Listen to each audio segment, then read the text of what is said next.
Si ça vous va, je vous raconte un peu tout l'été, tout ce qui s'est passé pendant l'été. Je vous bassine pas trop avec la Paris Creator Week. Enfin, je sais pas à quel point vous avez envie que je vous en parle ou quoi. Je sais que j'en parle déjà pas mal sur les réseaux et tout. Mais je vous raconte juste rapidement un peu les coulisses plutôt de l'aventure et tout. Et voilà, tout l'été. Moi, j'ai pas pris de vacances de l'été, donc j'étais en vacances la semaine dernière. Faut que je vous raconte ça, parce qu'il s'est passé une petite dinguerie à la fin. Faut qu'on en parle. Faut qu'on parle un peu du challenge sport aussi. Je sais pas ce que vous en avez pensé, s'il y en a qui ont suivi, pas suivi et tout ça.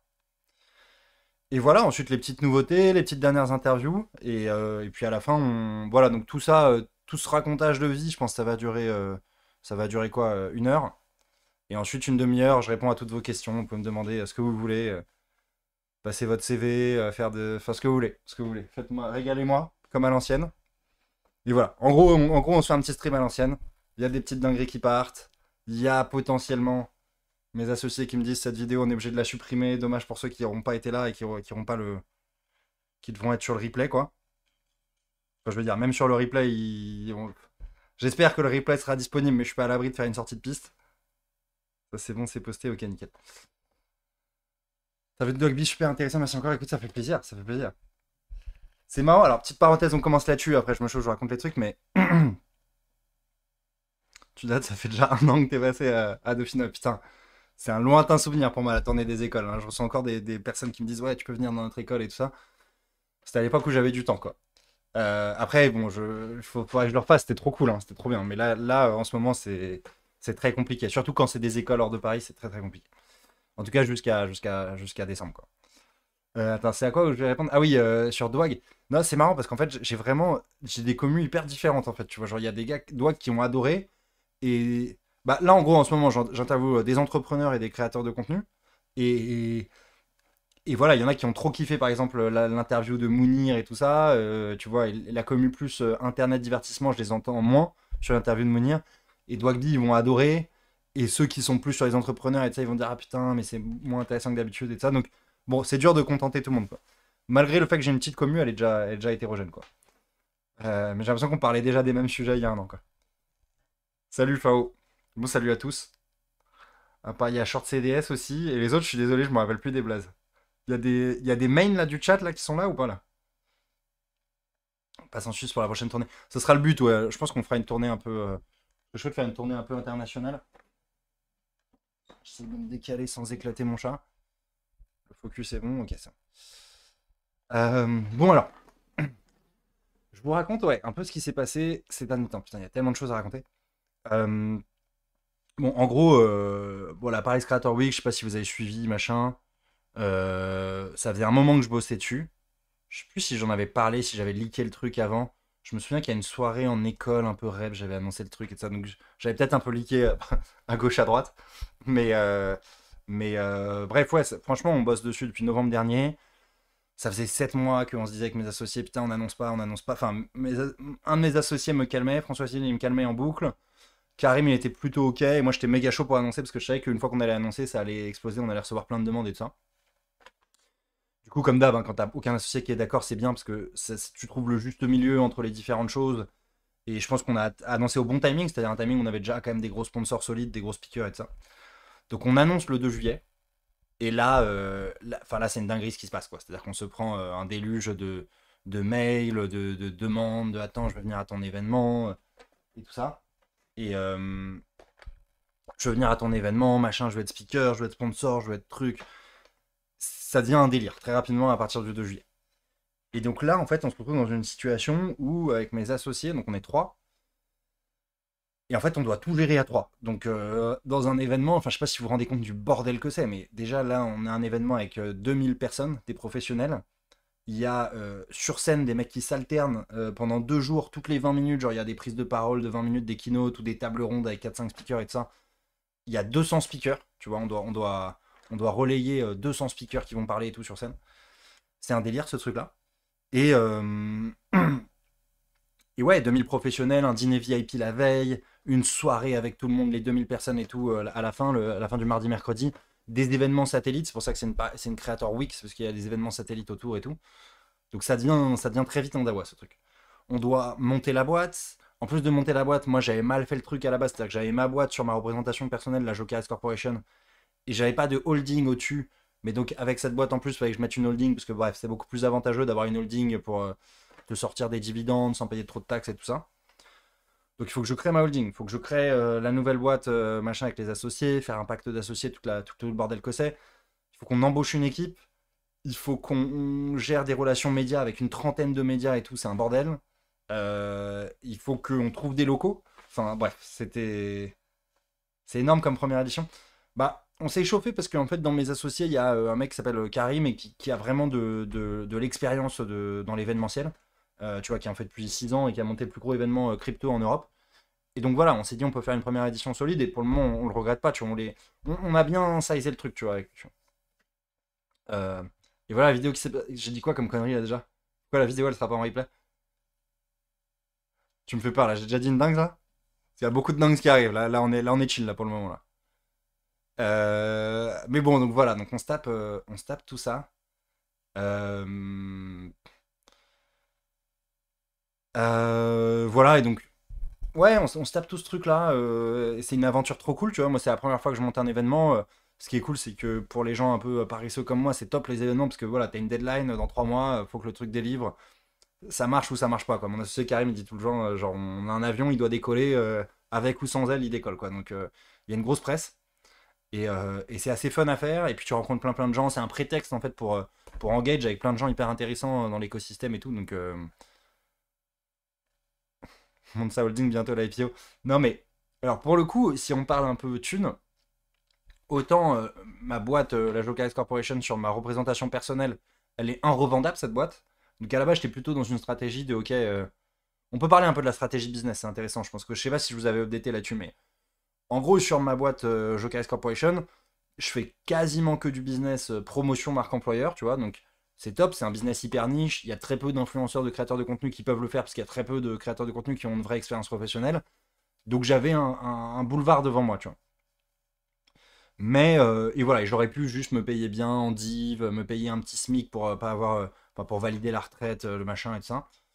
La mutuelle, tout ça, tu vois. Mais, je sais pas, ça m'excitait pas assez, tu vois. Je devenais juste un créateur de contenu par vidéo, très de ça. Et cette boîte, la Showcase Corporation, est irrevendable. Tu vois, il y a personne qui va un jour me racheter la boîte en mode trop bien, je te rachète le truc. Enfin, elle dépend trop de moi, tu vois. Genre sans moi, enfin voilà, c'est que ma représentation personnelle, des conférences, de la vente de vidéos, des collabs commerciales, de la présence à des événements, des trucs.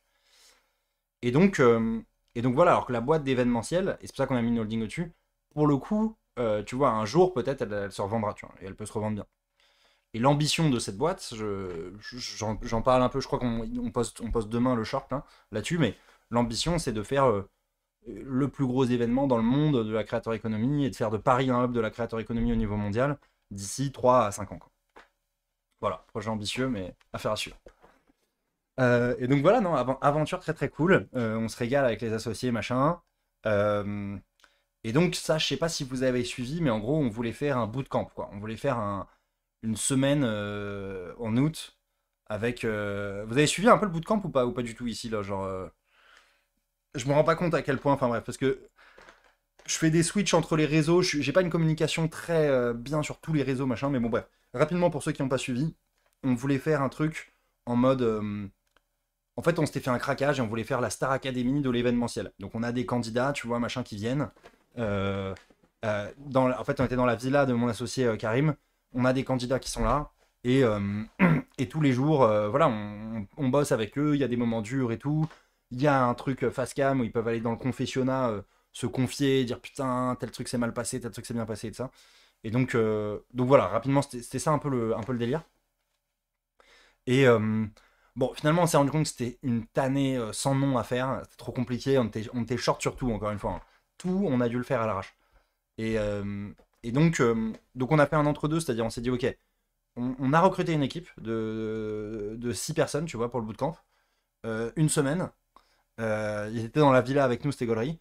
Et on avait un cadreur qui est venu genre 2 jours dans la semaine et tout. Et moi, je faisais un peu des stories autour du truc.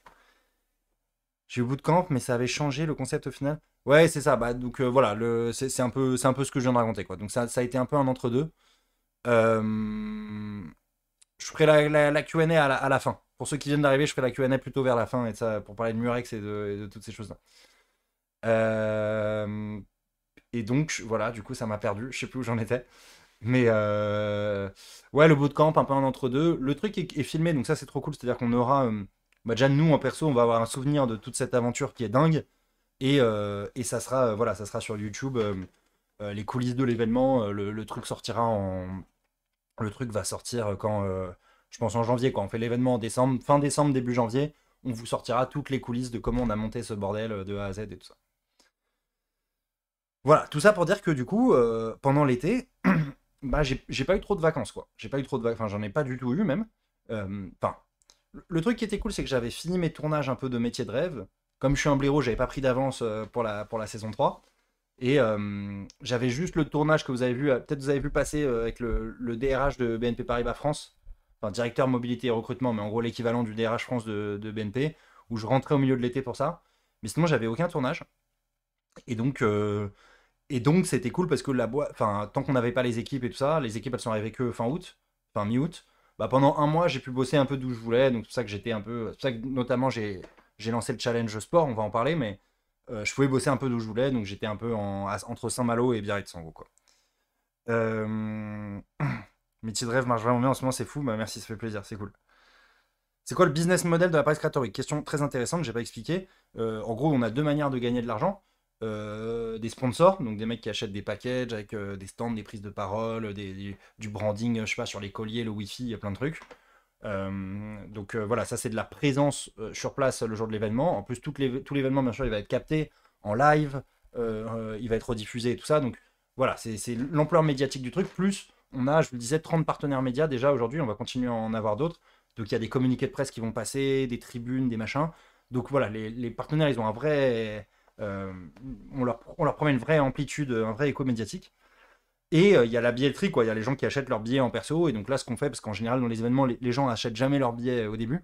Donc c'est pour ça qu'on a fait toute une tarification, super early bird, machin, et tout ça, qui va continuer à grossir, quoi.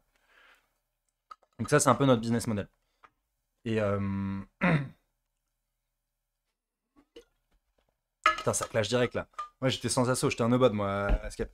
Parce que j'avais, enfin bref, j'avais une boîte dans laquelle je faisais des cours de maths et je jouais pas mal au foot et je geekais beaucoup, donc ça me prenait tout mon temps. Alors, donc du coup, putain merde, ça me perd à chaque fois. J'arrive plus à faire deux choses à la fois. Avant, j'y arrivais là. J'en étais où, machin, le business model de l'événement. Ouais, je crois que c'est tout, hein. Et donc oui, donc tout ça pour dire que Kaizen, j'ai adoré, ouais. J'ai adoré Kaizen. Je vous en ai fait j'ai fait un post LinkedIn et une story à la sortie de l'avant-première où j'étais méga ému et tout ça. Je sais pas si vous suivez un peu sur Insta ou si vous êtes. C'est intéressant ça de savoir est-ce que vous êtes vraiment genre mono réseau ou est-ce que vous genre là vous suivez juste sur Twitch, vous suivez un peu le truc sur Insta, vous suivez sur tous les réseaux. C'est assez complexe en fait de comprendre une communauté. Mais bon, je fais une méga digression là. Euh, Alors, Insta et Twitch, ok. Et YouTube du coup un peu ou je suis sur Insta, t'inquiète, ok. Oui, et donc du coup voilà ça que je veux dire, c'est que donc la Cato Lille c'est pas prévu non en novembre. Je crois pas que j'ai pas été invité. Euh, donc ce qui se passe c'est que je suis entre Biarritz et Saint-Malo et je me rends compte ouais, que j'ai pas fait énormément de sport, donc je lance ce fameux challenge sport. Et ça, je serais curieux d'avoir un petit feedback de votre part, les amis, sur ce challenge sport. Donc, en gros, c'était quoi le challenge sport, pardon. J'ai appelé ça corps de rêve, en deux mots, un peu comme métier de rêve. Essayer d'avoir un corps dans lequel tu te sens bien, c'est important. Moi, je partais vraiment de zéro, donc les premières stories, on me voit en train de même pas réussir à faire une traction et tout ça. Et voilà, histoire que tout le monde se sente à l'aise à se lancer dans le challenge. Et en vrai, alors ce qui est intéressant, c'est que ça a suscité vachement d'engagement de la communauté. Genre, si tu peux faire un parallèle un peu avec Twitch et YouTube, c'est-à-dire que quand je poste une vidéo sur YouTube, ça fait un certain nombre de vues, on va dire, je sais pas, 100 000 vues. Et à l'inverse, si je fais un live sur Twitch, je sais pas, là, il y a 110 viewers, par exemple. Donc, tu as beaucoup, beaucoup moins de gens forcément en live. Mais tu as un taux d'engagement qui est beaucoup plus fort. Là, vous êtes motivé, vous êtes là, vous êtes chaud dans le chat, je vous sens, vous parlez et tout. Et en fait, cette communauté qui est beaucoup plus petite, ça, bon, on l'a compris avec le temps, peut-être que vous, là, vous connaissez bien Twitch, donc vous le comprenez bien, mais les annonceurs le comprennent peut-être un peu moins bien, les gens qui sont en dehors de la creator economy le comprennent pas du tout.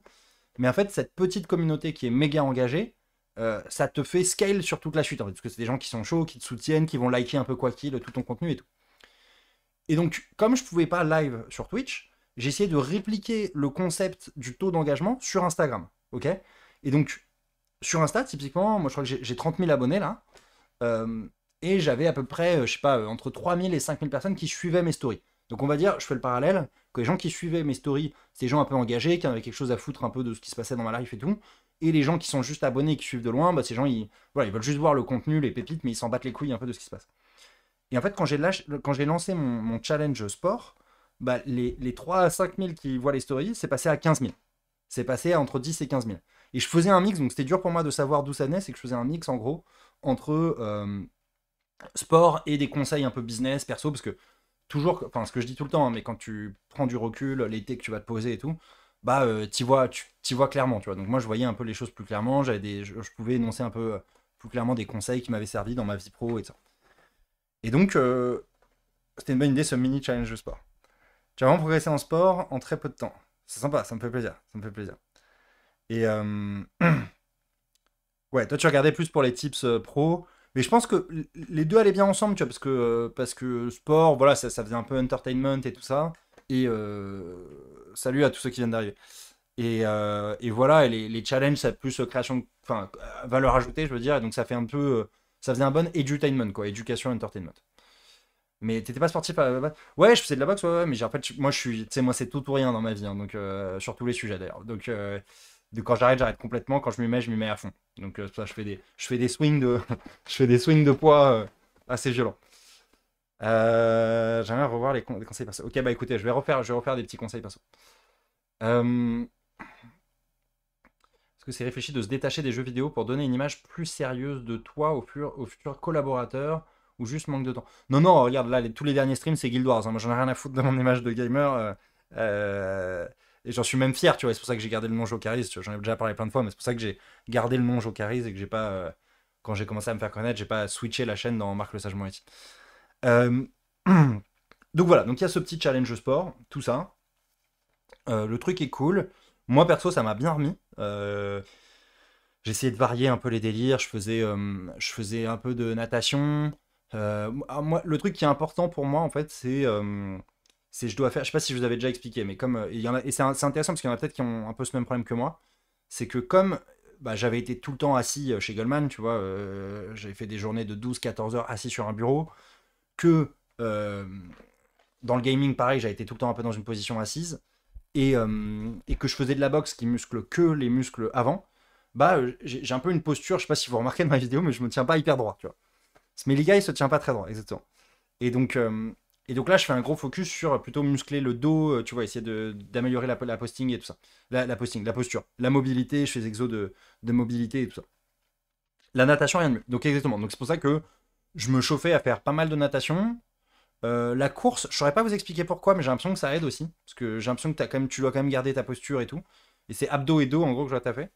Et voilà, et donc du coup j'essaye de bosser un peu sur les tractions et tout ça. Mais bien sûr, marcher c'est bien et tout. J'aurais aimé une natation plus dans le gaming. Je voulais te voir faire du cast par exemple. Bah ouais, alors pourquoi pas, hein, tu vois, pourquoi pas à un moment être. Enfin, continuer à être un peu multicasquette, tu vois. Je pense que j'étais assez ambitieux là-dessus. C'est-à-dire que normalement, les streamers, ils attendent un peu plus longtemps que moi avant de faire vraiment truc multi, tu vois. Ils attendent d'être vraiment des main streamers. Il y en a peu qui peuvent se le permettre. Moi, j'ai voulu ça tout de suite. Donc bon, ça a peut-être déçu un peu une partie de la commune, mais je vais continuer à faire un peu tout, quoi. Euh, Voilà. Qu'est-ce que ça raconte? Qu'est-ce que ça raconte, les amis, pour la satisfaction? À chaque traction, en bonus qu'on a. Ouais, ouais, non, c'est kiffant, c'est kiffant. Donc voilà, donc je faisais un peu ça en sport. Et en fait, donc à la fois, moi, j'ai commencé à me sentir mieux.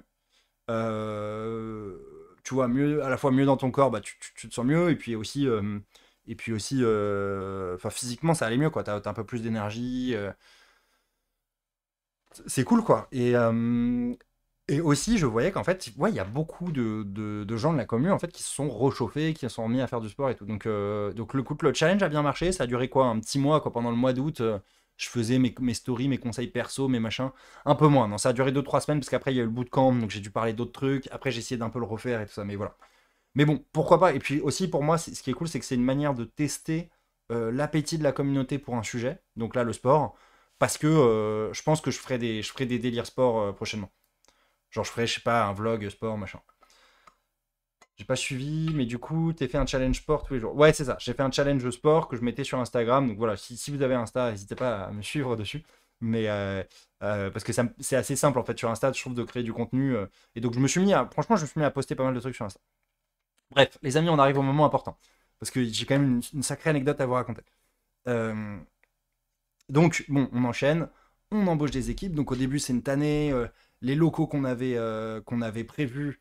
euh, les mecs sont en travaux, machin. Donc je sais pas si vous avez vu des stories, on a avec des casques de chantier un peu pour troller, mais en gros, ils étaient pas du tout prêts. Et là, une fois de plus, c'est mon poteau Dimi qui nous sauve la mise. Dimi, c'est le boss du média Major Prépa, quoi, ils font toutes les prods que vous voyez métier de rêve, c'est lui qui les fait, mes vlogs, c'est lui qui les fait, et tout ça. Et là, bon, il nous avait dit la solution, il nous avait dit, écoutez les gars, si vous voulez venir dans mes locaux, je vous fais un prix cool et tout. Donc il nous régale parce qu'on était vraiment trop dans la merde, on n'avait pas de locaux et tout. Et donc heureusement, on arrive à choper nos locaux. On est un peu à l'extérieur de, enfin bref, on est un peu en périphérie de Paris et tout ça. On a nos locaux. Euh, Fun fact, j'ai réalisé que je suivais tes streams sur LoL à l'époque sur mon autre compte. Puis j'ai réalisé quand je me suis abonné à toi sur YouTube au tout début de ta chaîne que c'était toi. J'ai pas la même gueule quoi. J'avais ma casquette, je me rasais jamais. C'était un peu. On pourrait dire que c'est un autre moi quoi. Mais merci beaucoup à Ikinodo. Euh, donc voilà, on emménage dans les locaux, ça se passe bien avec les équipes. Sur les 6 personnes du bootcamp, on en embauche 5. En vrai, on a fait une offre à tout le monde, mais bon, il y a un sixième qui n'était pas intéressé parce qu'on pouvait pas le payer assez, parce qu'on peut pas payer de fou vu que c'est notre première édition.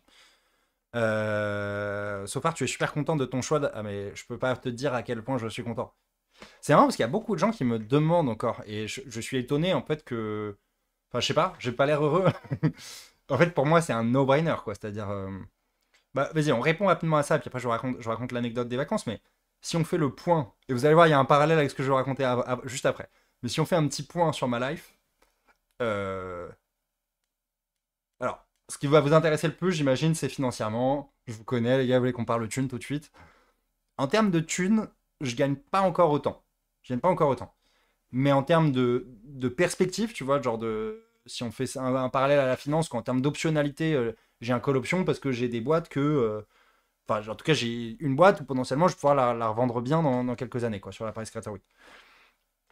Euh, En termes de kiff, ça n'a rien à voir. Donc, je suis avec deux super potes dans une aventure de dingue. En termes de scaling de moi-même, c'est monstrueux. C'est-à-dire que j'apprends des trucs tous les jours. Enfin, tu vois, là, j'ai quand même fait dans les 3 dernières années joueur de jeux vidéo semi-pro, créateur de contenu. Alors, j'y connaissais rien à la création de contenu. Et maintenant, entrepreneur. Enfin, entrepreneur dans la marque employeur après la création de contenu. Puis entrepreneur dans l'événementiel. Je, je me marre bien, quoi. Tu vois, genre, tu bosses plus en vrai, tu penses tout le temps. Ouais, je le vois plus trop comme un taf, ouais. Enfin, si, bien sûr, il y a des moments où ça me fait chier, je dois rédiger des trucs, des contrats, des machins, signer des bordels. T'as toujours des moments un peu relous, hein, mais c'est. Voilà. Et ensuite, et le truc le plus fou, et ça, les gens s'en rendent pas compte, mais c'est mon réseau. Peut-être que vous pensez que chez Goldman, j'avais un réseau de fou. Pas du tout. Tu parles toujours au même gars, banquier privé, qui se fait chier, qui en peut plus de sa life, un mec en hedge fund, un mec un machin qui se plaint de son bonus, de son truc. Là, je parle à des tonnes de gens, quoi. Aujourd'hui, enfin, j'étais surpris. Vous allez voir dans les prochains invités qui arrivent, mais genre par exemple récemment là il y a un gros invité qui arrive et je spoil pas, désolé. Mais j'étais surpris, tu vois, je demande à un mec de me faire une intro et après bon le gars met un peu de temps à me faire l'intro, je me dis bon bah vas-y j'y vais, tu vois. Et le mec m'a répondu direct, en fait j'étais surpris de voir que enfin ça y est, tu vois, dans la niche du business, il commence déjà un peu à y avoir des comment ça s'appelle, bah, un peu des gens qui me connaissent, tu vois, dans le business. Donc ouais, je peux contacter des personnes assez big ou que je pensais pas du tout pouvoir contacter, que jamais j'aurais pu contacter quand j'étais chez Goldman dans ma micro niche de trucs, quoi. Donc voilà. Mais, euh, mais bon, c'est bien que vous me posiez la question, parce qu'en fait, j'ai croisé un abonné là, bah, justement, dans l'histoire que je vous racontais là, dans mon avion, et qui m'a demandé ça aussi, qui m'a dit alors, tu préfères quoi et tout ça. Et pour moi, c'était évident quand même, bref. Tu réussis tout du premier coup, tu penses que c'est quoi qui t'a aidé dans ça? Non, je réussis vraiment pas du premier coup. En fait, c'est l'inverse, c'est-à-dire que j'en ai déjà parlé plein de fois, mais et je sais que, bon, bref, peut-être vous allez prendre ça pour de la fausse modestie, mais c'est pas le cas. C'est qu'en fait, j'ai cette confiance en moi parce que je sais que je suis naturellement nul dans tous les domaines. Et je le pense vraiment, c'est vraiment pas une blague. Et comme je suis naturellement nul dans tous les domaines, euh, je sais qu'on s'en fout en fait d'être nul et que tu peux, tu vois, c'est juste du taf pour progresser, te connecter avec les bonnes personnes, c'est juste du temps en fait, tu vois. C'est juste du temps la vie, tu vois, genre c'est ça que je me dis. Euh, Le charisme va causer une nouvelle grande émission. Non, je pense pas. Je pense que après les entreprises, tu vois, vont faire des trucs pour que ça devienne aussi plus cool. Je pense que c'est pas moi qui vais causer ça, mais d'ailleurs, il y avait quelqu'un qui m'avait tagué sur la stat que Goldman n'avait jamais eu autant de candidatures et qui m'a demandé est-ce que c'est l'effet Jules Charisme et ça. Je pense pas, les amis. Ça me fait plaisir qu'il pense ça, le gars, mais je pense pas. Mais enfin bref, voilà. Ça manque les stories salles des marchés. Je bosse en salle, mais ça me fait des les stories salles de marché. Genre quand je faisais des anecdotes, des trucs et tout là. Quand je vous imitais le vendeur de poissons aux obligations convertibles, hein.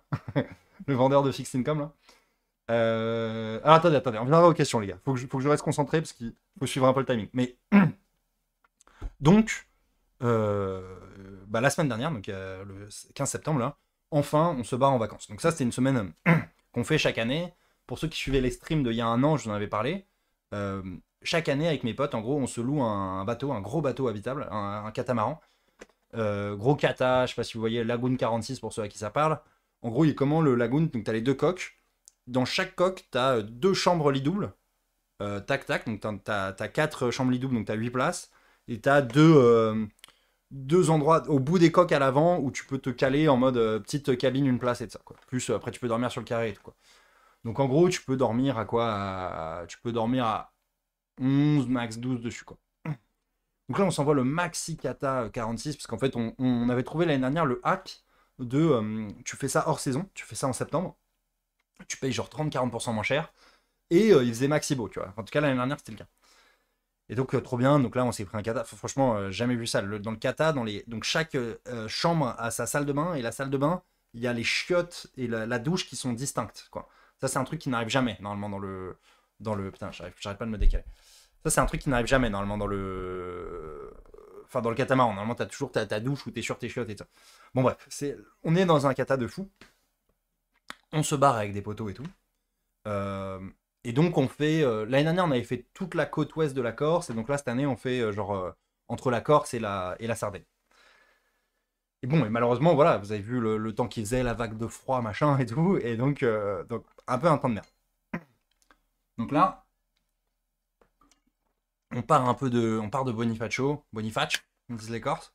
On part de Boniface et on va un peu dans des criques alentours et tout. Et puis en fait, après, il y a un temps de merde et tout, machin. Donc le skipper nous dit qu'est-ce que vous voulez qu'on fasse et ça.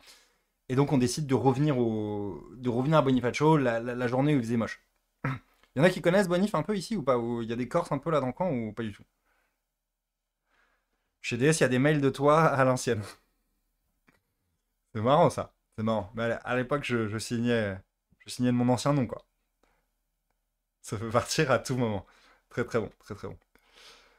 Non, vous savez que ça peut partir à tout moment. J'ai refait l'histoire avec lui là. Pour ceux qui suivent sur Insta, encore une fois, j'arrête pas d'essayer de vous envoyer sur Instagram, les gars. J'ai vraiment de la pub à Insta. Putain, il faudrait qu'il me paye pour ça. Mais B52, il y a Syndax qui est là. Putain, j'avais pas vu Syndax que t'étais là, putain.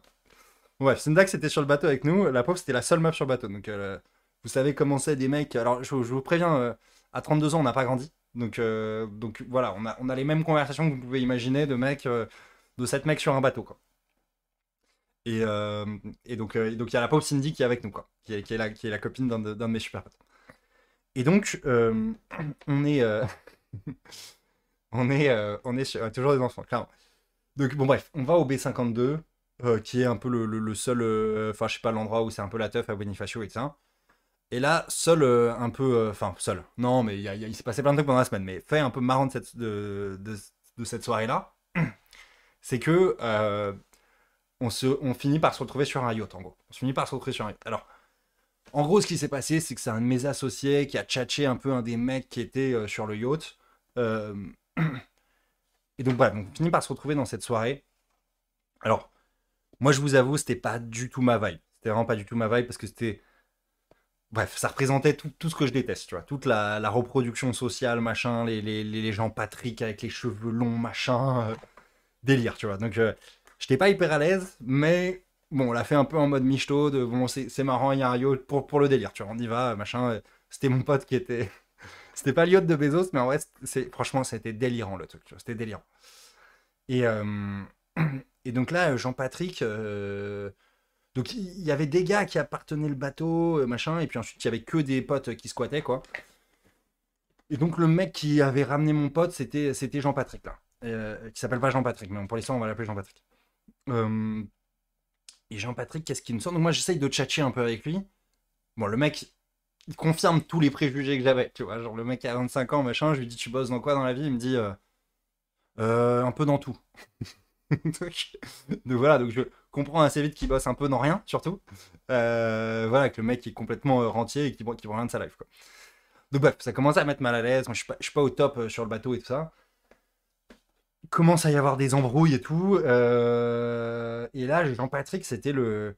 Tu vois le mec qui se noie dans un verre d'eau ou pas? Le gars qui. Tu demandes de mettre la table et tu demandes juste une mission simple, tu vois. Genre, est-ce que tu peux mettre la table? Et qui revient en mode avec ses veuches comme ça, en mode putain, les gars, là j'ai 3 assiettes là, j'en ai 4 là-bas. Donc ça va m'en faire 7 en tout si je dis pas de bêtises.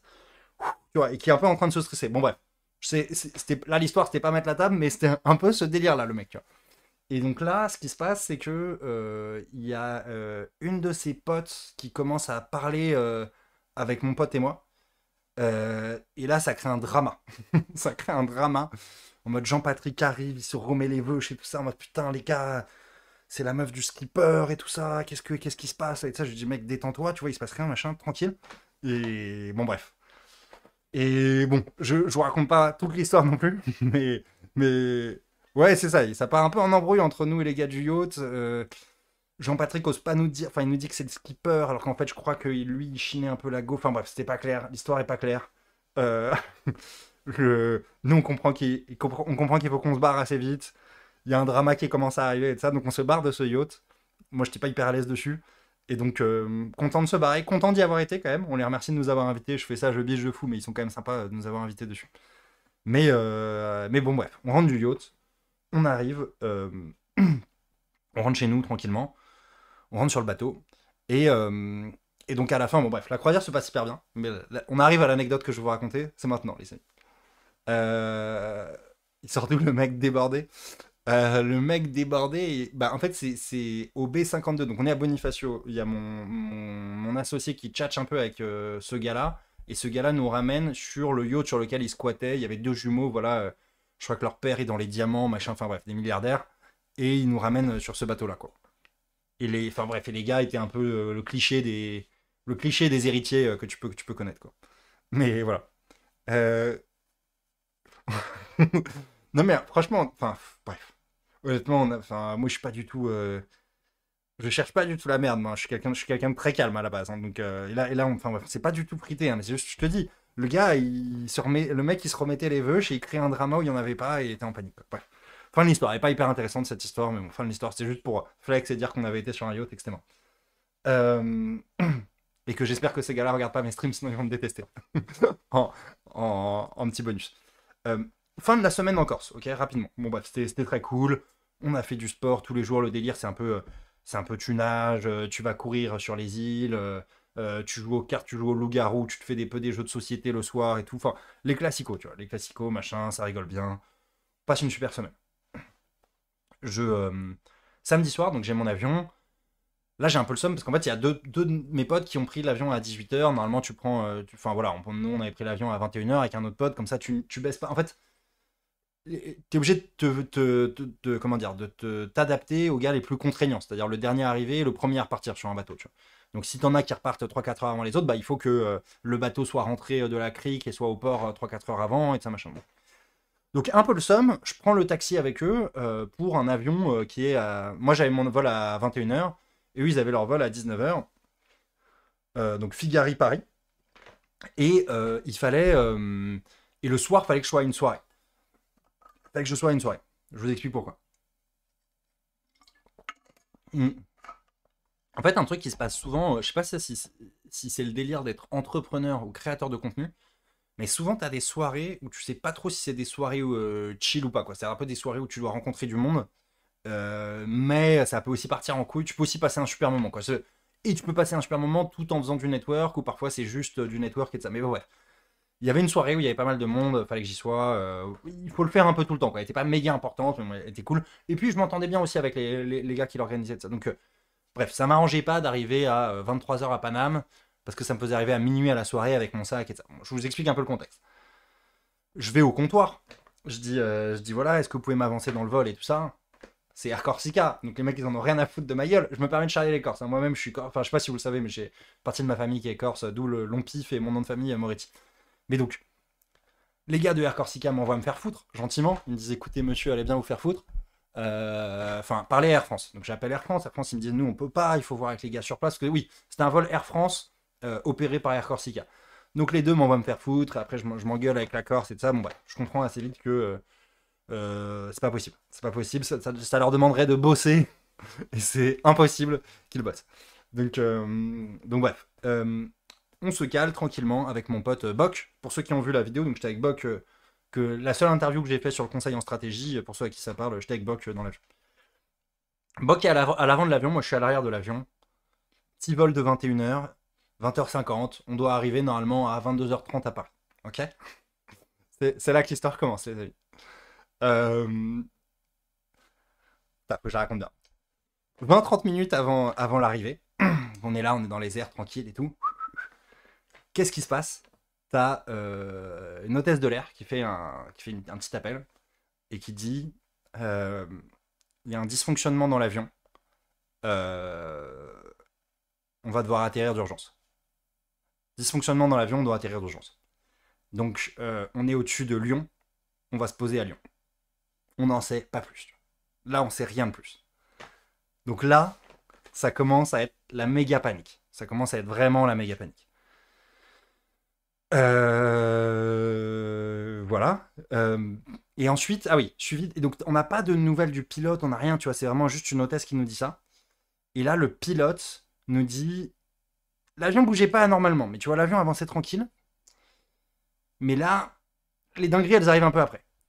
Et donc, salut à Quenta. Et donc, le pilote, tu vois, après, il nous fait une petite annonce. Mais on n'est pas sur l'annonce du pilote détente, tu vois, qui dit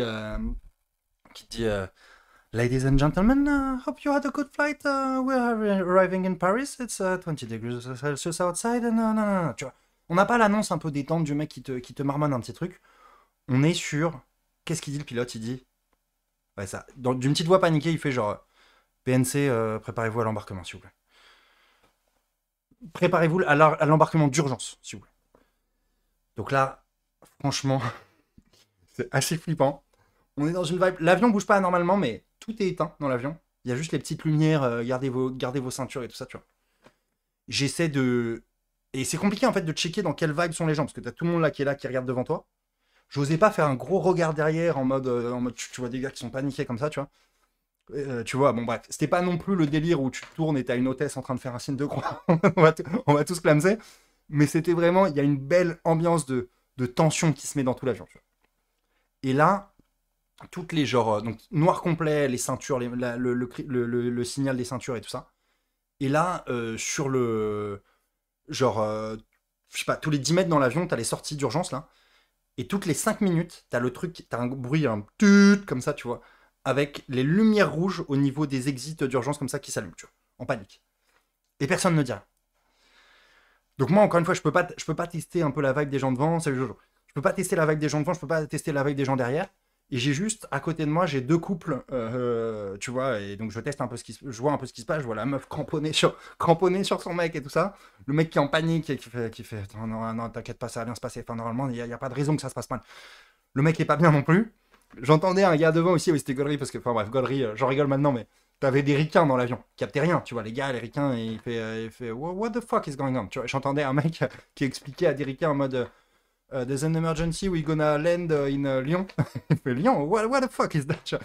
Le mec, il devait paniquer, quoi. T'avais personne qui savait trop lui répondre, en plus, faut lui expliquer en anglais le truc, etc. Et donc là, les amis, ce qui s'est passé, bah, c'est que tout simplement, t'as pas de news. Le mec te dit un dysfonctionnement, faut qu'on se pose d'urgence. Il y a tout le monde qui est en panique et tout ça. Et bah forcément, tu penses un peu au pire, quoi. Tu commences à te dire, t'es en train de décoller pour Paris, nickel, ton histoire tombe bien. Bah, ça me régale, ta gueule. Non, je rigole. Bon courage à toi. J'espère que t'as pas peur dans les avions. Ouais, forcément, tu commences à penser au pire, quoi. Et là, c'est assez étrange ce qui m'est arrivé, c'est que je me suis dit, ok, imaginons que ça soit à la fin. Tu vois, il y a une petite proba pour que ça se termine là, tu vois. Imaginons que ça soit à la fin. Quel bilan, je refais le bilan calmement, me remémorant chaque instant, tu vois. Qu'est-ce que je pense, tu vois. Alors, J'ai pas eu le flashback comme dans les films où tu vois un peu tous les moments cool de ta vie, les mecs, les machins, les moments où t'étais en pleurs, les trucs de dingue et tout, les meilleurs moments et tout. J'ai pas eu ça. Mais j'ai juste fait un point en fait genre sur ma life à ce moment-là, en mode est-ce que si ça s'arrête maintenant, tu vois, je me retrouve face à Saint-Pierre, est-ce que je suis content, tu vois, est-ce que je suis content, qu'est-ce que je lui dis, est-ce que je suis fier de ce que j'ai vécu, tu vois. Et et en fait, je réfléchis. Je pense qu'en termes de business, pro, relations que j'ai eues avec les gens et tout ça, je pense que je me suis toujours bien comporté, tu vois, et je suis assez fier, tu vois, de ce que j'ai fait. Je suis assez content là-dessus. Mais il y a des trucs, et surtout au niveau privé, où je me dis, putain, que j'ai pas vécu, tu vois, que j'ai pas vécu, j'ai pas eu de famille, j'ai pas eu d'enfants et tout ça, tu vois. Je suis pas encore tchal, exactement. Je suis pas encore tchal. Je suis que master, bordel, et tout ça. Je me dis, putain, un peu le somme de tomber face à toi, Saint-Pierre, tout de suite, quoi. Mais en fait, ouais, ça m'a pas mal impressionné à quel point, c'est un peu badant ce que je vais dire, mais à quel point j'étais chill à l'idée de clamser, quoi. J'étais calme. Je pense que, alors, c'est deux choses. Soit que je suis inconscient, soit que dans ma tête, je me disais, bon, en vrai, il y a peu de chances que ça soit à la fin quand même. Soit que je sais pas. Mais soit que c'est bon, je me dis, j'ai tout vécu, tout, je peux y aller, c'est bon, terminé. Mais c'était assez bizarre comme truc, c'est-à-dire que rétrospectivement, je me suis dit, putain, mais c'est fou quand même. Je me suis posé tranquillement en faisant le bilan un peu de tout ça, quoi. Et après, bon, bref, ça, je pourrais pas malheureusement en parler, mais j'ai eu aussi un petit déclic. Mais là, c'est très perso. Vous savez que j'ai pas beaucoup de pudeur, mais là, c'est un truc assez perso. Que j'ai capté en mode dans ma vie, en me disant, ah ouais, putain, c'est vrai qu'il y a ce truc-là qui a peut-être beaucoup joué, quoi. Et mon pote à côté, mais je te dis, mon pote, il était devant, en fait. Donc, j'avais pas le. Mon pote, il était tout devant. J'avais juste. Je te dis, à côté de moi, j'avais un mec avec sa meuf cramponnée à lui, et de l'autre côté, même scène. Même scène, et j'osais pas me retourner. Bon, bref. On finit par atterrir. Là, t'atterris et tout, machin, c'est bon, tu te détends et ça. Quand on atterrit dans les hublots, on voit des ambulances qui arrivent pleines balles, un autocar de pompiers, machin, bam, bam, bam, ça arrive, tu vois. À un moment, donc moi, il y a mon pote là-bas, on reprend du signal, il me dit, mec, et tout, je crois qu'il y a les flics qui arrivent. Donc les flics, moi, j'étais rassuré. Je me disais, putain, mais si c'est les flics, c'est bon, on a juste un terroriste avec nous, ou un mafieux et tout qui va se faire arrêter. Et ça me détend un peu, tu vois. Du coup, je me dis ok, chill. Euh, voilà, ils vont arriver, ils vont l'arrêter, et ça. Bon, finalement, mauvaise nouvelle, c'était pas les flics, c'était les pompiers. Moi, les pompiers, ça me faisait plus stresser. Je me disais, qu'est-ce qui se passe? Le truc va exploser, machin. Et donc là, pas du tout rassurant. Donc, t'as l'hôtesse qui reprend la parole et qui dit, oui, il y a les pompiers, ils vont faire un peu des tests, mais c'est une procédure complètement normale. Tu vois. Donc là, tout le monde se marre parce que c'est pas du tout normal. Enfin, ils nous bullshit depuis le début. Tu vois, depuis le début, on sait pas ce qui se passe aussi. Ça rendait fou, quoi. Genre, on n'a jamais. Enfin, moi, j'ai jamais vu dans les avions des gars aussi mal communiqués. C'est-à-dire, tu peux avoir des merdes, mais ils auraient pu être beaucoup plus rassurants, tu vois, en disant, écoutez, il y a un petit problème, a priori c'est rien de grave, on va se poser les gars, voilà, on va se poser, il n'y a rien de grave, il faut qu'on se pose, et on va repartir juste après, vous inquiétez pas, tu vois. Mais là, ouais, c'était quand même bien stressant, tu vois, bien bien stressant. Donc les pompiers arrivent avec leur truc, là c'est la fameuse story que j'ai mis où tu vois des pompiers qui se baladent, il y en a même un qui me fait un petit coucou et tout. Et ils checkent un peu les bails à l'arrière, et donc, il y avait effectivement un peu une odeur de cramé, un truc, je sais pas trop quoi. On n'a jamais trop su, tu vois, mais il y avait un truc un peu qui faisait cramer à l'arrière. Et ils disent, bon, bah, il y a pas de stress, les gars, l'avion va pas exploser, mais il va pas repartir non plus. Donc, on va le laisser à quai. Et donc là, je me retrouve à Lyon, une heure plus tard, genre à 23h30. Je commence à me dire, la teuf, ça va être compliqué et tout. Mais enfin, pour moi, c'était complètement dead, la teuf. Et là, bonne nouvelle, au bout d'une heure de check avec les pompiers, ils nous disent, ok, on va évacuer l'avion. Et en fait, heureusement, comme c'était Air France, bah, ils ont une flotte de malades. Ils ont dit, bah, on a un autre avion qui est sur place, qui devait repartir demain matin. Voilà, on a vu avec les boss, c'est ok pour que vous preniez l'avion et qu'on reparte aussitôt, quoi.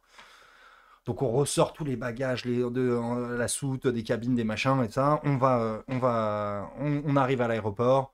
Là, c'est marrant parce que je croise un abonné et tout, justement. Bon, il m'a avoué qu'il s'était pas mal chez dessus aussi. Puis après, on a parlé d'autres trucs. Et justement, il m'a demandé si je préférais ma vie de maintenant ou d'avant et ça. Bref. Et puis il m'a raconté tout ça là, il fait tout, il revenait du GR20, machin et ça. Et, euh, et donc on prend l'avion, coucou à lui d'ailleurs s'il est dans le chat, s'il nous entend. Et donc on prend l'avion et on repart, et j'arrive genre à 2h30 à Paname.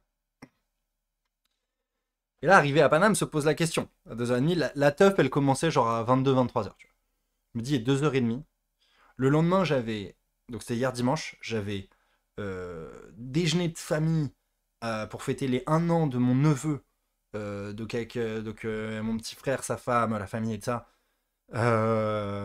Et donc, Donc c'est à 11h30 parce qu'il a des horaires un peu, tu vois, le petit, c'est un peu complexe. Puis il fallait que je taffe toute l'après-midi parce que j'avais pas mal de trucs à rattraper de ma semaine de vacances et tout. Puis le soir j'avais un dîner, donc bah, j'ai une grosse journée le lendemain. Mais je me dis, bon, vas-y, 2h30, let's go. Je demande à mon pote, à mon associé qui est à la teuf, du coup, est-ce que c'est bien? Il me dit, ouais, et tout, que c'est pas mal et tout. Machin. Bref. Et de l'autre côté, si je rentrais chez moi, je savais que, bon, bref, pour la petite, ça vous intéresse pas forcément, mais quand je rentre chez moi après une semaine de vacances, mon chat, il me laisse pas dormir et tout, donc je savais que ça allait être l'enfer. Je savais que de toute façon, j'allais pas dormir de la nuit. Et donc, complètement, on a Gotaga dans le chat, j'avais pas vu. Un plaisir. Euh, et donc, euh, et donc, je vais à la teuf. Sentiment très bizarre, je sais pas si vous connaissez le sentiment où t'arrives en teuf à 3h du mat, tout le monde est éclaté next level, et toi t'es le seul mec un peu chill dans cette teuf quoi. Il y avait même plus de, il y avait plus de soft, donc il y avait juste des bouteilles de hard qui traînaient et tout ça, et il y avait même plus beaucoup de hard quoi. Donc voilà, bon bref, j'arrive à cette teuf, j'y passe quoi, 1h, 1h30, en vrai on rigole et tout, c'est cool.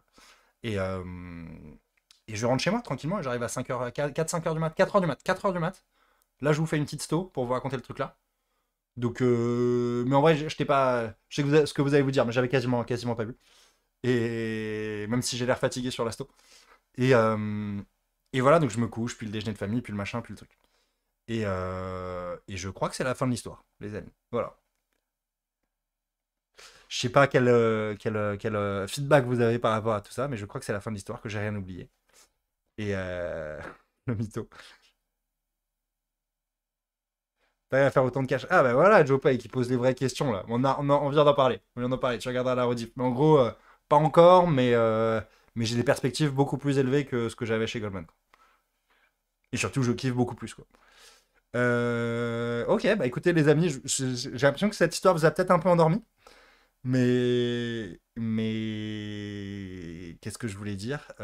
Si vous n'avez pas de questions par rapport à tout ça, par rapport à cette histoire, on peut ouvrir le chapitre Q&A pour la dernière demi-heure. Ça vous a régalé un peu, ok. En fait, ouais, juste le feedback, enfin, le truc qui est fou, excusez-moi de rephilosopher là-dessus, mais quand même, tu vois, c'est les fameuses chansons, si on devait mourir demain, qu'est-ce qu'on ferait de plus, qu'est-ce qu'on ferait de moins, tu vois, mais qui paraît très lourd, où tu te dis ça n'arrive jamais, ce truc-là et tout, oui, c'est dans les chansons, dans les poèmes, dans les trucs, tu vois, mais la vérité, c'est que tu sais pas, en fait, quand ça se termine, tu vois.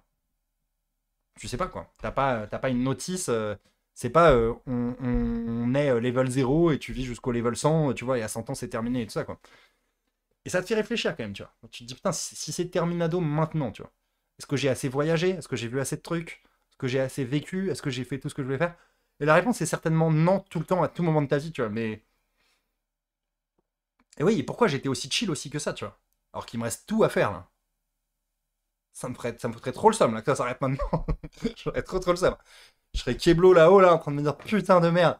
Stock à 50 000 abonnés. J'ai même pas eu le truc d'argent, les 100 000 abonnés YouTube, là. Saint-Pierre, renvoie-moi. Tu me renvoies, là. C'est un peu comme dans le film Soul, quoi. Je sais pas si vous avez vu Soul. Bon, bref. Je crois que je vous en ai déjà parlé 68 fois. Tout le monde a des expériences comme ça. Et moi, peut-être que j'ai eu de la chance dans ma vie, mais j'ai pas eu tellement d'expériences. En fait, je pense qu'à la fois, j'ai pas eu. Tu nous as trop hype avec la story. Désolé, j'ai survendu, putain. J'ai fait comme chez Goldman, les gars. Overpromise, underdeliver. C'était la spéciale. Mais ouais.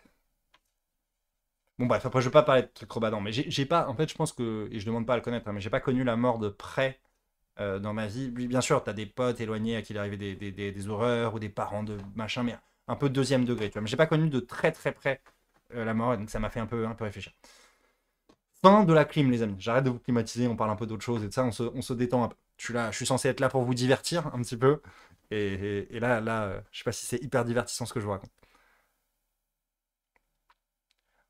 Je pense pas que tout le monde ait des histoires comme ça, ok. Ok, tu me régalerais. Euh, Tu te vois continuer ton activité à très long terme? Ah oui, oui, non, mais c'est sûr. Là, enfin, franchement, je te dis, c'est incroyable le réseau que j'ai développé, à quel point je peux faire des tonnes de trucs. Enfin, l'un des trucs qui m'a le plus marqué, après j'arrête de vous saouler avec mon événement, et d'ailleurs, ce serait intéressant comme feedback, est-ce que je vous fais trop chier à en parler, que ce soit dans mes vidéos avec mes invités, sur mes réseaux et tout ça? C'est pour ça d'ailleurs qu'on a créé des réseaux dédiés sur la Paris Rhétorique, c'est pour que moi ça baisse pas ma ligne éditoriale et je continue à vous parler de trucs qui vous intéressent vraiment. Et j'essaie juste de vous parler des gros milestones de mon expérience entrepreneuriale et de ça, et de pas trop vous spammer avec ça. Mais l'un des trucs qui m'a le plus frappé avec ça, c'est, et j'en parle beaucoup, tu vois, du business model media-led company, c'est-à-dire d'avoir un média. Moi, en l'occurrence, c'est la chaîne Jocarise et tout le reach qu'elle génère. Et en fait, que ce média-là, l'influence de ce truc-là, te permette de générer des business, tu vois.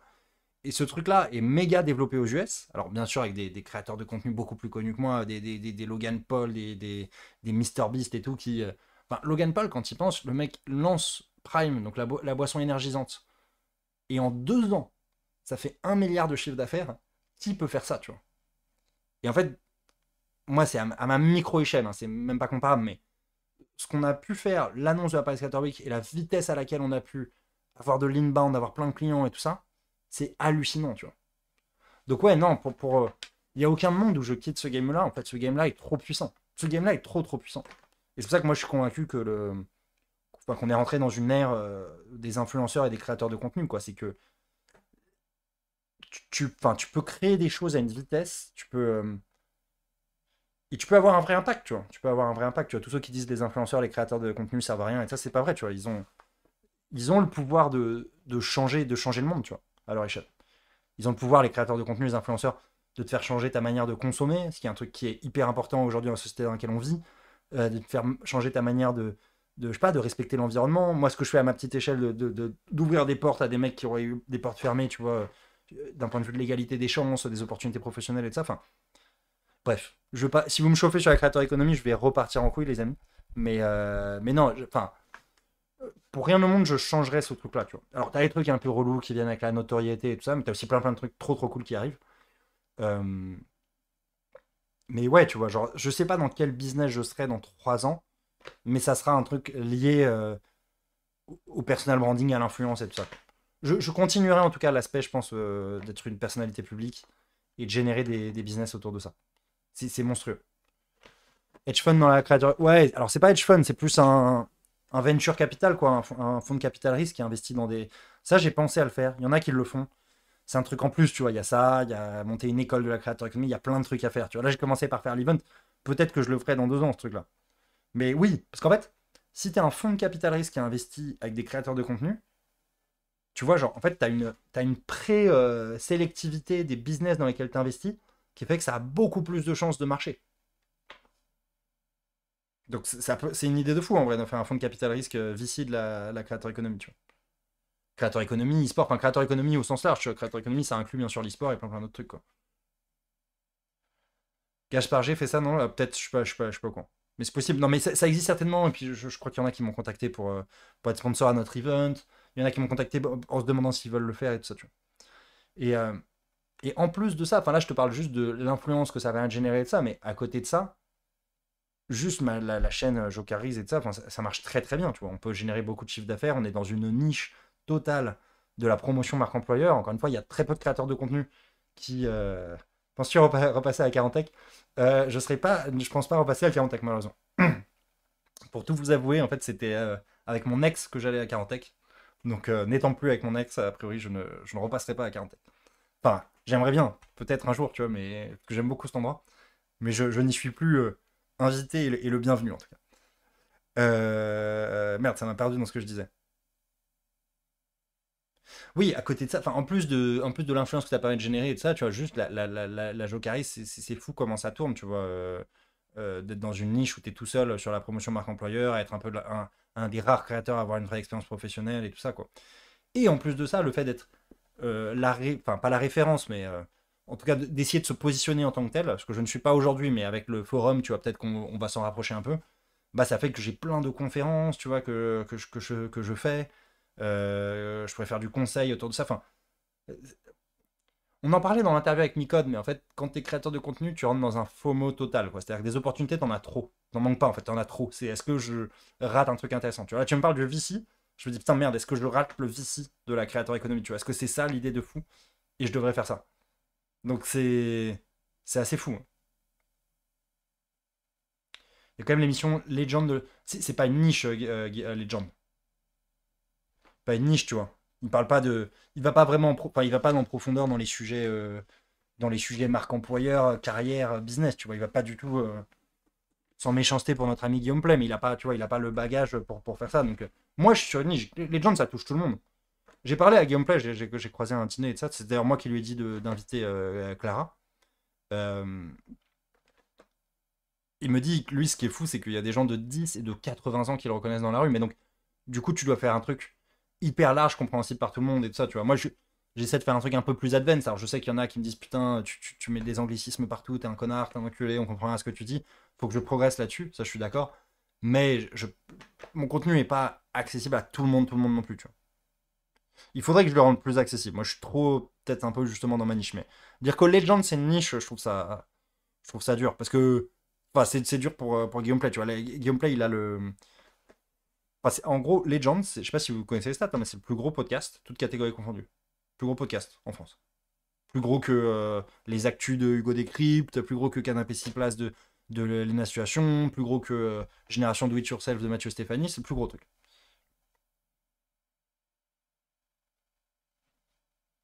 Oui, alors peut-être qu'il fait un peu de promo. Oui, oui, non, mais un peu, ok. Ouais, 250 millions, ouais, ça, c'est ce qu'il a mis. Ouais, ce qu'il a mis. Putain, il y a le Xav et tout, là, vous mettez bien, les gars. Pendant juste Guild Wars. Bon, ok, les amis, let's go. On lance la Q&A, c'est parti. Sur les 20-30 prochaines minutes. En tout cas, les amis, je vous le dis très honnêtement, ça me fait vraiment plaisir de vous retrouver là. Ça fait. Putain, ça faisait longtemps là. Ça faisait longtemps là, un petit chat un peu actif et tout. Y a pas assez de dingues dans le chat, c'est parce que je raconte pas assez de dingues. Faudrait que je vous fasse revenir Giorgio. Si j'arrive à vous faire revenir Giorgio, alors malheureusement il est à Lille maintenant, mais si je vous fais revenir Giorgio, ça partira en full dingues comme à l'époque. On veut plus de live, t'as raison, faut que j'en fasse plus. Qu'est-ce que ça prend du temps en fait, tu vois. Parce qu'en fait, moi le soir, soit j'ai des. Bah, je te dis, j'essaye de voir des gens. Je suis. Pour le coup, en ce moment, je rencontre énormément de gens. Donc le soir, je suis souvent pris. Soit j'essaye de faire du sport, quoi. Et donc, en fait, te bloquer une soirée, parce qu'il faut que je stream à un créneau où vous puissiez regarder, et le reste de la journée, je taffe tout le temps. Bloquer une soirée pour faire un live, c'est dur. Mais il faudrait. Peut-être qu'il y a d'autres moyens de live que Twitch. Il faudrait que je fasse des lives Insta sur mon tel ou quoi, que je fasse des trucs que je peux faire un peu n'importe quand, quoi. Le top, c'est vrai qu'on se fasse un live pendant que je fais du sport, quoi. Genre, je suis en train de courir et. Ou je sais pas, ou de faire du vélo en salle, et puis on parle en même temps et tout. Je pense que ça pourrait être cool. Quand ça va pas arriver. Je suis désolé pour ceux qui suivent vraiment pour la finance de marché. Encore une fois, je le répète, mais j'ai voulu sortir de cette niche-là, à la fois d'un point de vue stratégique et à la fois parce que ça me fait chier la finance en fait. Je suis désolé les amis.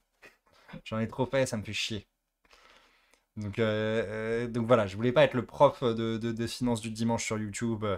Tu vois, j'ai pas quitté Goldman pour faire ça, quoi. Je voulais faire un truc beaucoup plus ambitieux. Donc désolé, il y a plein de contenus, les vidéos elles sont là, elles sont pas supprimées. Il y a plein de trucs que vous pouvez retrouver. Allez les voir, franchement, il y a des moments où je me donnais à faire expliquer tout le business model de l'assurance vie, des trucs, comment ça marche, les pricing. J'ai donné de la vraie valeur gratos. Il y a beaucoup d'organismes de formation de finance qui m'ont dit putain, tu trolls, tu devrais à la limite au moins vendre les trucs, tu vois, quitte à filer ça, à filer du bon contenu. Mais donc voilà, mais non, il n'y aura pas de trucs aussi spécifiques que Kant, c'est plus du tout la vibe de la chaîne aujourd'hui, tu vois. Après, il y a encore des trucs autour de la finance, tu vois. Je pense que l'interview avec Mounir, elle est excellente. Mais il n'y aura pas des trucs aussi nichés que Kant et tout ça. On peut en parler en live si vous avez des questions, mais je préfère pas. J'ai eu mon Master Finance à 5 ans. Suite à ça, j'ai décidé de tenter ma chance dans le poker. Ça s'est très bien passé. Et j'étais épanoui, je vivais très bien ma vie. Aujourd'hui, je commence à en avoir marre et j'envisage de reprendre un premier emploi en finance. Est-ce que c'est pénalisant et comment aborder la chose? Non, non, bah écoute, si tu arrives à bien le vendre, le poker, la finance, c'est comme le poker, hein, c'est un calcul, ou comme les jeux vidéo, hein, c'est un calcul d'espérance conditionnel à l'information que tu as à un instant T à tout moment, quoi. Donc, en vrai, si tu arrives à le vendre, c'est pareil, quoi. C'est comment la boxe? Euh, Alors, en fait, moi, le problème, là, c'est que la boxe, je te dis, à la fois, il faut que je fasse, que je compense en musclant les muscles antagonistes, donc le dos et tout ça. Donc, j'essaie d'en faire moins, sauf si j'arrive vraiment à faire des tractions et à muscler le dos en même temps, ou de la natation, des trucs pour compenser. Et en plus, le prof de sport, enfin, le prof de boxe qui m'a formé et de ça pendant les 4-5 dernières années où j'en ai fait. Enfin, là, ça fait genre 1 an et demi que j'ai arrêté, mais j'en ai fait 4 ans et demi avant, quoi. Bah, en fait, il a monté sa salle à Levallois et à Boulogne, c'est trop loin pour moi, ça me prend trop de temps. Donc je vais voir, soit je me fais juste une séance d'entraînement le samedi, mais en semaine c'est impossible pour moi, ça me prend 3 heures de temps, gros. 1 heure pour y aller, 1 heure pour revenir, 1 heure sur place, tu vois, à peu près. Tu es pas intéressé par le MMA? MMA, je regarde, j'aime bien. En fait, j'aime bien voir les combats, j'aime bien voir J'aime bien voir les coups et de ça, quoi. Là, hier, je regardais un. Comment il s'appelle le mec en MMA qui a les dreads, là, comme ça? Le mec qui a à chaque fois une couleur de veuge différente et il a tous ses dreads, là, comme ça, plaqués. Et je regarde. Et parfois, je me marre à regarder juste sur des shorts un peu ces KO et tout, mais des trucs tellement clean, tu vois, genre en mode fente de gauche, bam, droite, comme ça, direct que le mec voit pas venir. Enfin, ouais, j'aime bien regarder les. Enfin, juste un peu sur la technique, quoi, le MMA. Mais je regarde pas comme un bourrin, quoi. Et boxe anglaise, je regardais les gros matchs, mais en vrai, ça fait longtemps que j'ai pas regardé. À l'époque, je suivais beaucoup. À l'époque où Joshua dominait avec Fury, avec Deontay Wilder et tout ça. Je sais pas comment c'est maintenant, mais il y a une époque, genre il y a 3 4 ans, je suivais pas mal. Je commence le live demain. Un conseil sur comment je dois behave. Sois toi-même, mec. C'est Jean-Philippe. Sois toi-même. Enfin, je crois hein, que c'est Jean-Philippe. Peut-être j'ai une connerie. Mais sois toi-même et kiffe, quoi. C'est le seul conseil, mec, hein. Ouais, Joshua, je l'ai vu perdre là, hier, là. Il te prend un crochet au menton, là, comme ça, là. J'ai vu, c'est ouf, il est trop en dominance. C'est un peu la classique de Joshua, quoi. Ah bah justement, j'avais vu à l'époque où il était tombé contre le petit Mexicain, là. Petit Mexicain où il était en mode. C'est la classique Joshua, quoi. Il l'avait enfermé en mode sur le corner, il était en train de le détruire. Et là, le Mexicain lui avait mis un cross, je sais pas où. Après, il se met à tituber et tout, et après, c'était terminé. Ouais, Ruiz, ouais, c'est ça, on dirait Ruiz. Des métiers accessibles en salle de marché quand on n'est pas un G, tous. Tous, mec. Des traders exo, être des. Pas avoir fait d'études, quoi. Moi en banque française, bon bah j'en ai déjà parlé 1000 fois. Ça, regarde mes vidéos, tu vois, il y a toutes les réponses sur ces questions-là. Oh putain, merde, j'ai toutes les questions finances qui arrivent. Sauvez-moi, les gars, posez-moi d'autres questions. J'ai développé une conciergerie qui a généré 50K en 6 mois. Bah ouais, c'est ouf, bien sûr. Mais mentionnez vos trucs, les gars. Encore une fois, c'est comme le poker. C'est-à-dire, vous avez dans votre main, vous avez des cartes. Ok. Vous êtes obligé de jouer avec vos cartes. D'accord. Vous n'allez pas inventer des cartes que vous n'avez pas. Donc vos cartes, elles sont bien. Il faut juste que vous les embellissiez, quoi. Parlez de vos trucs. Parlez de ce que vous avez fait. Faut que vous arriviez à lier les deux, tu vois. Si c'est pour de la finance de marché, si c'est pour un taf en sales, bah par exemple, tu vois, dis que tu es un bon vendeur, que tu as réussi à débloquer des situations, tu vois, sur des business, from scratch, c'est comment gérer des clients, les relancer, t'assurer qu'ils soient satisfaits, et ça. Enfin, il faut quand même, enfin, si t'es sur des produits très techniques, ça va pas combler un manque technique total, tu vois, mais tu peux parler de ce truc-là, tu vois. Et tu peux faire en sorte que l'entretien dure moins longtemps sur les trucs très techniques, quoi. Ma prochaine destination de vacances, ça me plaît, ça. Ça, j'aime beaucoup. Je pense que après l'event, je disparais. Après l'event, je pense que je vais être tellement fumé que je disparais genre un mois en Colombie ou au Brésil avec un backpack et je jette mon téléphone dans la mer, quoi. Je pense que je vais me faire une grosse coupure, ouais, après. Et je suis très attiré par l'Amérique latine. Cuba, ça peut être pas mal, ouais. Tu me parles aussi avec Cuba. Kaizen, les mecs, c'était la folie. En fait, j'ai envie d'insulter tous les mecs qui critiquent Kaizen, je suis désolé. Mais en fait, quand j'ai vu qu'on critiquait Kaizen, ça m'a fait presque du bien, parce que je me suis dit, ah ok, on peut tout critiquer. Ok. Donc, un mec qui a 22 ans fait un truc que tous les gars qui critiquent n'auraient jamais les couilles de faire, ok. Euh, on dit qu'il parle pas d'écologie, bien sûr il parle d'écologie. Donc les gars qui vous disent ça n'ont pas vu le reportage, il en parle, il montre la pollution qu'il y a sur le camp de base où c'est absolument dégueulasse. Il montre les risques du surtourisme, de la surconsommation, de on va tous faire ça, machin, et de tout ce que ça laisse comme ça à la montagne. Il dit la seule règle que m'a appris Mathis, c'est de laisser la montagne telle que je l'ai trouvée en arrivant. Enfin, les gars qui disent ça sont des enculés, je suis désolé, ils n'ont pas vu le truc, quoi. À la fin, il te fait le message de passez pas votre temps sur les écrans, vivez votre vie. C'est complètement contraire à son business à lui. Il est créateur de contenu, le mec. Il a envie que les gens scrollent toute la journée à regarder son truc. Vous comparez pas à moi, soyez juste meilleur que vous-même hier. Enfin, tout y est, les gars. Je suis désolé, genre les gars qui ont.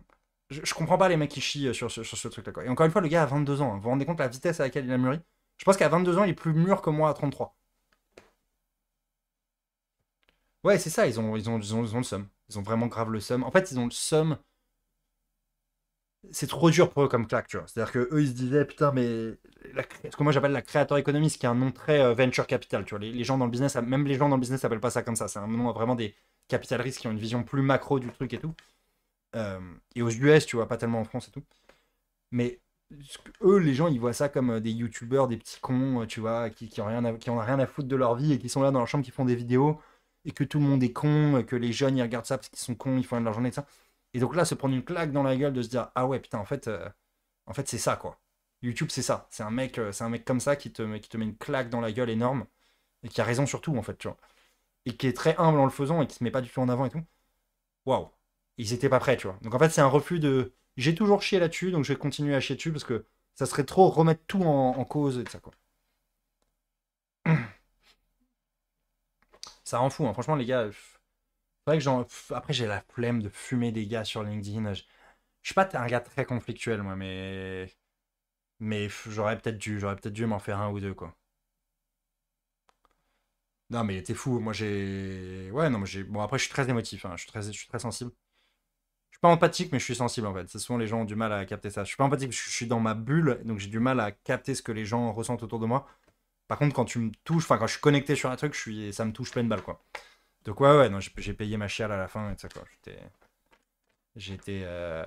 Ah, c'était fort. Franchement, c'était fort. La- la- la- les messages de ses parents, de sa mère, de son père et de ça, quoi. Sa mère qui lui dit juste marche, écoute, découvre, respire, tu vois. Et t'as pas à te demander comment tu devrais être à ce moment-là, quoi.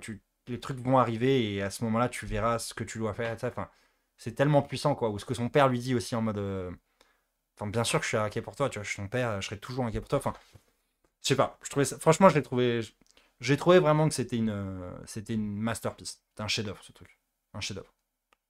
Le, toutes les animations sur la prod et tout ça, l'intégration des collaborations commerciales, c'est tellement fou à quel point c'est bien fait. Le truc dans la basket et tout ça, machin, où il est en train de courir, s'entraîner là. Enfin, c'est, c'est bien fait. T'as aucun moment dans le film, tu te dis putain, lourdeur, la collab et tout ça, c'est trop trop bien intégré. C'est une masterclass à plein d'égards en fait, je trouve. Non, non, gros respect honnêtement, gros respect pour le gars. Faudrait que je le chope en interview lui. Faudra faire un métier de rêve avec Inox quoi. Inch'Allah. Mais ouais, non, non, putain, ça me réémeut là, rien que d'en parler et tout, ça me refait remonter la. Waouh quoi. En fait, tu te mets dans les conditions, le stress qu'il doit avoir le mec quand même quoi, genre tu. C'est chaud quoi. Et la montagne qui fait avant, là, j'ai plus le nom là, mais ça a l'air tellement vénère là. Bah, celle qui est sur la miniature d'ailleurs, celle qu'on voit à chaque fois. Métier de rêve bientôt devant Legend avec Inox. Ah bah là, si je chope Inox, là, je peux faire de l'ombre à Guillaume Play là. Mais non, franchement, je vous le dis, je vous le signe, ça arrivera un jour, Inox, je pense. Je pense que ça arrivera un jour. Je l'espère, en tout cas. Au ciné, ça devait être ouf, ouais. Au ciné, c'était la dingue. T'as vu qu'il y a le petit Spro qui était là, quoi. Non, mais Leak, non, mais alors, pour le moment, j'ai pas Inox dans les gens dont je vous ai parlé dans le pipe. Mais ouais, ça. Pas bref. Vas-y. Ça, je vais raconter des conneries, là. Là, c'est le moment. Là, pour le moment, je crois que pour le moment, je peux lisser le replay et tout, je pense qu'il n'y a pas de problème. Ça avance ton event fin décembre. Écoute, ouais, pas mal. Pas mal. Pas mal. C'est stressant, ça avance bien, mais c'est stressant. Il y a un milliard de trucs à faire pendant les 3 mois. C'est vrai que putain, David Salomon, putain, il y en a qui a la bonne mémoire, quoi. C'est vrai que j'avais dit. David Salomon, c'est le PDG de Goldman Sachs, je vous avais dit qu'on l'aurait à un moment. Mais je suis parti sur tellement autre chose, quoi. Et je pense que Goldman, il m'aime pas trop. Il m'aime pas trop depuis mon passage chez Finari, quoi. Donc,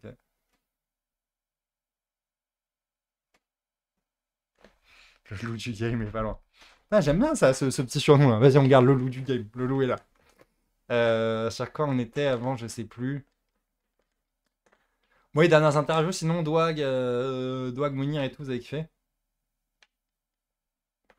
Non, alors ça, c'est une bonne question. Est-ce que tu fais encore partie des influenceurs de la boîte avec Mister MV, JDG, Antoine Daniel? Non, j'ai quitté 20. J'ai quitté 20, ouais, l'agence dans laquelle j'étais. On s'est quitté en bons termes. On s'est quitté en très bons termes, tu vois. C'est juste que, voilà, moi j'étais un peu un ovni pour eux, en fait. Tu vois, je faisais des. Oui, ils avaient que des talents gaming. Et moi, j'étais le seul. Je suis désolé d'appeler ça talent, hein, et on appelle ça comme ça dans les agences. Ça fait un peu pompeux, mais. Moi, j'étais le seul, donc, talent, enfin créateur, à faire d'autres trucs, à être entrepreneur à côté, à faire de la promotion marque employeur, d'autres machins. Donc, voilà, en fait, ils savaient pas trop comment m'aider.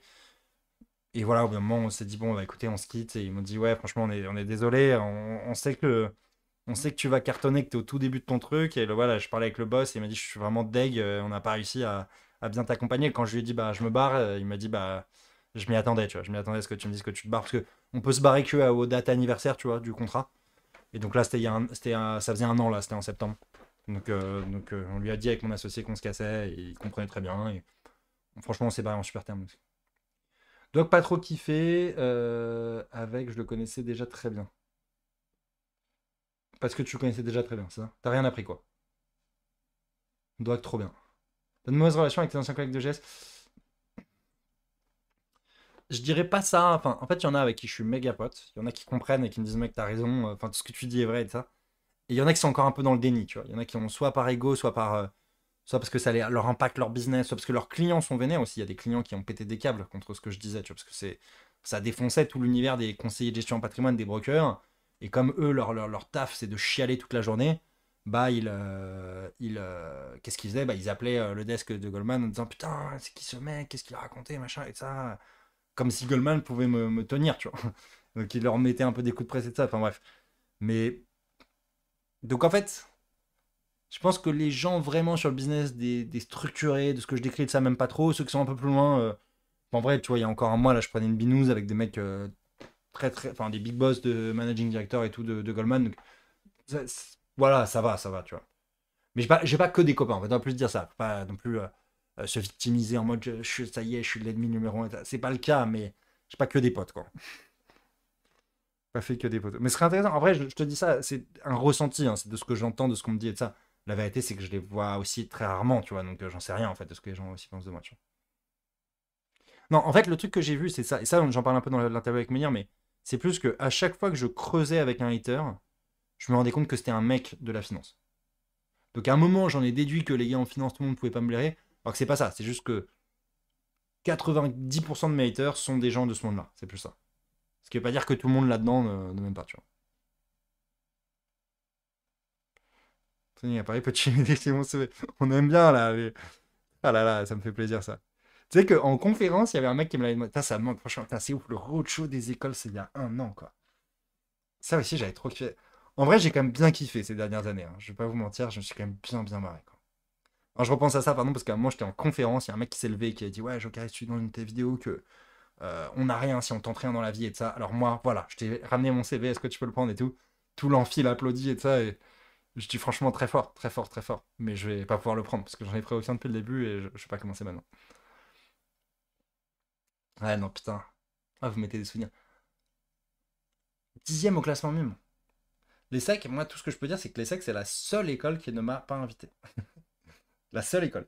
Peut-être du top 15 des écoles de commerce, c'est la seule école qui ne m'a pas invité. Donc voilà, c'est ça mon avis sur l'école. Non, je sais pas, franchement, le classement de cette année, je vous ai dit plein de fois, les gars, mais il y a de la. Il y a de la. Comment ça s'appelle? euh... Salut la pomme, ça va et toi? Il y a de l'inertie dans ces classements. On s'en fout du classement de l'année dernière. Ce qui compte, c'est un peu, voilà, sur les. Ça met du temps, quoi, à changer dans les mentalités. Tu pouvais pas inviter en live ton pote stagiaire? Ah ouais. Alors, il me semble, je sais plus, mais il semble que je m'étais gouré, je sais plus si c'est Simon ou Jason. Ah oui, ça, moi j'avais dit que c'était Jason et en fait le vrai c'est Simon. Bon, bref, on s'en fout. Mais en vrai, il pourrait être chaud, hein. Il est très gaulerie en plus, hein.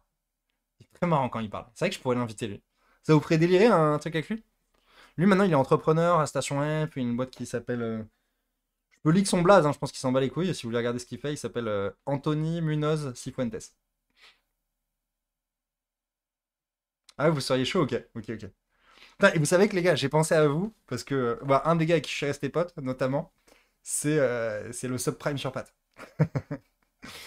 Et donc, je lui ai dit, mec, j'ai raconté l'histoire parce que lui, bon, à un moment, bon, bah, ça a été un peu tendu parce que j'en ai raconté l'anecdote. Il m'avait dit, putain, mec, je supprime ça tout de suite. On m'a raconté que tu racontais des trucs sur moi, machin. Et là, j'ai reparlé, bon, il était un peu plus détendu. Et je lui ai dit, mais tu sais, mec, donc je lui raconte l'histoire. Je lui dis, mec, il y avait même des émotes dans mon chat du subprime sur patte, machin, et ça, quoi. Ça vous parle, les gars, le subprime sur patte? Ça parle à personne dans le chat, là. Bon, bref, moi, à l'époque, c'était un peu un personnage de mon stream, quoi. Et je lui dis, mec, tu sais que là, le jour. Ah, c'est bon, ok, tour de cours. Tu sais que, mec, le jour où tu passes sur mon talk show, mec, on retourne l'internet. Et j'ai senti dans ses yeux que ça le chauffait, tu vois. Faut rendre la vidéo visible. Ah ouais, ouais. Non, mais elle est plus visible, ouais, ça, la vidéo. Bon, bref. Et donc. Ah, mais oui, les investissements vont très bien pour le subprime sur Pat, t'inquiète pas, tout va bien pour lui. Mais en fait, je pense qu'il faut... Ouais, une fois qu'il sera plus chez Goldman, il pourra. Mais là, il osera rien dire là. Non, mais bien sûr, mais je rêve de l'inviter. Ça, c'est peut-être la seule vidéo vraiment finance que je serais prêt à vous faire parce que lui, c'est tellement gaulerie si j'arrive à le chauffer, quoi, que ce sera la folie. Non, mais je vous la dois, je vous la dois. Vas-y, je m'engage. Je sais que les deux vous enjaillent autant entre Inox et Subprime sur Pat, mais les deux viendront sur Métier de rêve un jour. Non, il est pas VP, il est MD, ce gars. Non, mais il est big, hein. C'est pour ça, justement, c'est compliqué. Il est vraiment gaulerie, tu vois. Mais aussi, moi, à l'époque, bah, justement, moi, je l'ai connu à l'époque où il était. Ouais, il était VP déjà. Il était VP déjà. S'il faut choisir, je choisis Supreme avant Inox. Aïe, aïe, aïe, aïe. Mais là, on est trop sur la niche finance, quoi. Bon, les gars, what else? Allez, 5-10 minutes encore. Mais oui, non, mais il se fout le crâne. En fait, c'est le panache, tu vois. C'est on retourne Internet une dernière fois et après, sa carrière et la mienne sont terminées. Mais il y a tellement de trucs à raconter. Il y a tellement de trucs à dire là-dessus, putain. Je sais pas le truc, quelqu'un peut m'expliquer. Ouais, j'avoue que c'est dur si t'as pas le truc. Faut retrouver mes vieilles vidéos. Retrouver mes vieilles vidéos. Parce qu'en fait, les formats courts ont été supprimés. Mais. Ouais. Tu gagnes ta vie dès aujourd'hui grâce à ton activité? Ouais. Ouais, ouais, ouais. Et en plus, pour le moment, j'optimise pas du tout. C'est-à-dire que là, je vous l'ai dit, sur la boîte en représentation personnelle, je fais quasiment que des collabs marque employeur ou de la présence à des événements ou de la présence à des. Tu vois, je suis invité à un événement, machin, et pour parler de ça, ou des conférences, quoi. Euh, et en fait, ce que je pourrais faire, mais on n'a pas eu le temps de le faire parce qu'on est que deux dans cette boîte-là avec mon associé, bah, c'est me développer des partenariats pour bouffer gratuitement, entre guillemets, sur plein de trucs. Donc là, je me suis fait approcher par une salle de sport pour faire un truc, donc t'as plus à payer ta salle de sport, en échange, tu fais deux trois stories. Un moment, j'avais parlé un peu avec des marques de bagnoles, donc ils te filent une bagnole dès que t'as besoin d'aller en week-end, ils te filent une bagnole, tout ça, et voilà, tu fais deux trois stories. Je sais pas, des hôtels, si tu veux partir en vacances, donc je pourrais, enfin, je pourrais faire en sorte que, même si c'est que échange de procédés, que je suis pas payé en contrepartie, bah, en fait, t'as plein de trucs gratos dans ta life, tu vois aussi, tu vois. C'est pour ça que c'est dur de comparer en fait. C'est que d'un côté, tu as un salaire qui est taxé à moitié, de l'autre côté, c'est des dividendes qui sont pas du tout taxés si tu as une holding au-dessus, et tu as plein de bénéfices, tu vois, de trucs que tu peux faire avec l'influence et tout quoi. Donc c'est difficile de comparer en termes de ça. Mais oui, là, je vis avec, mais c'est pas non plus la dinguerie. Mais parce que, encore une fois, je viens de capter, enfin, c'est tout nouveau, tu vois. Je viens de lancer mon business d'événementiel et qui, ça, je pense, était une super idée, tu vois. Je suis trop content de l'avoir fait. Et aussi, à partir du moment où j'ai lancé mon business d'événementiel, j'ai arrêté de me focus sur la Jokeris Corporation. Donc maintenant, je fais que les gros partenariats sur la Jokeris Corporation. Et la Joca, en fait, pour moi, c'est une boîte juste qui perd de l'argent ou qui va être à break-even, sur laquelle, bon, je me paye. Surtout, je finance toutes les vidéos, hein. Les vidéos, je sais pas si je vous en avais parlé, hein, mais à chaque fois que je fais un tournage métier de rêve, ça me coûte à peu près 2K, même un peu plus, tu vois. Entre 2 et 3K entre la prod, la graphiste, le montage vidéo. Et je compte même pas le temps d'écriture, moi, parce que moi j'écris à chaque fois, je prépare énormément mes interviews. Je sais pas si ça se sent d'ailleurs, mais je les prépare beaucoup plus que je pense la plupart des autres interviews que vous voyez, quoi. Enfin, quand je parle à des. Je paye les invités, non, c'est plutôt l'inverse en général. C'est soit les invités me payent, soit il y a rien, quoi. Ah, pour les invités, c'est cool hein, de passer. Hein. T'arrives pendant 2 heures, ça leur envoie plein de trucs derrière, hein, tu vois. Bah, Clara, c'est un bon exemple. Alors, j'ai pas fait payer Clara, mais ça l'a lancé, Clara, tu vois, quand elle est venue sur mon truc. Tu vois. Après, elle a dit plein de dingues et c'est que à elle qu'elle le doit aussi d'avoir percé, entre guillemets, tu vois, mais c'est ce qui a mis un peu l'étincelle au début, tu vois. Chiara, c'était pareil aussi, ça l'avait énormément aidé de passer. Enfin, tu vois, genre, non, non, tu payes pas les invités. Si je te dis, si ça se fait, c'est dans l'autre sens en général. J'ai dit, c'est mon âme. Non, non, mais pas du tout, pas du tout. C'est pas ce que je voulais dire. Mais enfin, je vais juste vous citer un exemple en quoi ça donne un shot de visibilité qui est certes pas aussi grand que dans des gros trucs comme Legend ou quoi. Mais par contre, j'ai une commu très très qualifiée. Donc en fait, en, en business pur, en KPI de l'inbound que tu peux avoir sur de LinkedIn ou avec des gens intéressants, des CEO, des entrepreneurs, Je pense que j'ai une bonne chaîne là-dessus, tu vois. Ça vaut peut-être pas Génération Do It Yourself de Mathieu Stéphanie, mais j'ai une bonne chaîne en termes de. Oussama Hamar, jamais. Jamais, parce que je ne veux pas donner la parole à des gens que j'estime être malhonnêtes. Enfin, que j'estime être malhonnêtes, j'en sais rien, mais je me dis, il n'y a pas de fumée sans feu, tu vois. Donc, je pense pas que. Enfin, moi, en tout cas, je ne l'inviterai pas. Lui m'a proposé plusieurs fois de venir sur sa chaîne, 3-4 fois. Et je vous avais demandé, on en avait parlé non, sur le Discord. On en avait parlé, je vous avais dit est-ce que vous pensez que j'y vais ou pas. C'est intéressant de vous redemander maintenant, tu vois, parce que aller sur sa chaîne, c'est différent que lui vienne sur la mienne, tu vois, parce que là, c'est pas moi qui lui mette. Euh, c'est pas moi qui lui donne de la visibilité. Si je vais sur sa chaîne, ça peut être un débat, ça peut être un truc et tout ça, tu vois. Mais. Mais du coup, je l'ai pas fait. Je sais pas, j'ai l'impression que vous étiez pas chaud. Et à la réflexion, je sais pas, je suis pas hyper à l'aise. Un bon podcast à conseiller autre que le tien. En vrai, j'en écoute peu. J'en écoute pas trop. Faudrait que j'en trouve des biens. Ouais, vous êtes pas chaud, ok, bon, très bien, ça me confirme. Ouais, je suis désolé, j'écoute pas trop. Parce qu'en fait, quand je. C'est le problème quand t'en fais, c'est qu'en fait, tu vois, c'est comme les. Je sais pas, là, je regarde la série 10% en ce moment, je me refais 10%, et ils disent qu'ils vont jamais au cinéma, tu vois. Genre, bah, moi, c'est un peu pareil, tu vois. Genre, comme c'est mon business, j'ai un peu de mal à écouter ça, tu vois. Genre, je préfère. Quand j'écoute des trucs, je préfère déconner, écouter des gros. Du gros rap US ou quoi. Tu connais Victor Laura? Ouais, c'est le tout premier podcast que moi j'ai fait, Victor Laura. Tout premier truc qui m'a donné un tout petit peu de visibilité au début.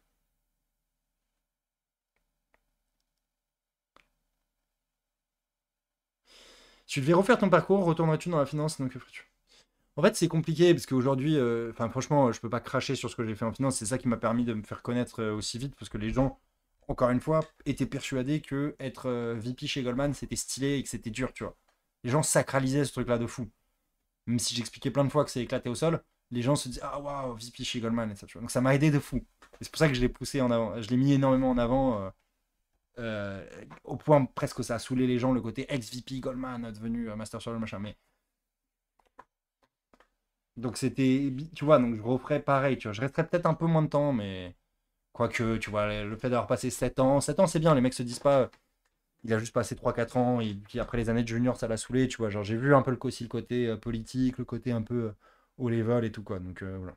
Pas le très haut level, bien sûr, mais j'ai vu quand même. Ouais, enfin, j'étais quand même responsable d'un business et tout ça, quoi. J'ai vu ce que c'était, quoi. Anis Genève, faudrait que je re-regarde, mais c'est un peu niche, je pense. Enfin, tu vois, je suis plus dans. Ouais, ça vous chaufferait. Bon, bah, je vais re-regarder. Si ça chauffe beaucoup de monde, je vais re-regarder. Je fais venir The Great Review.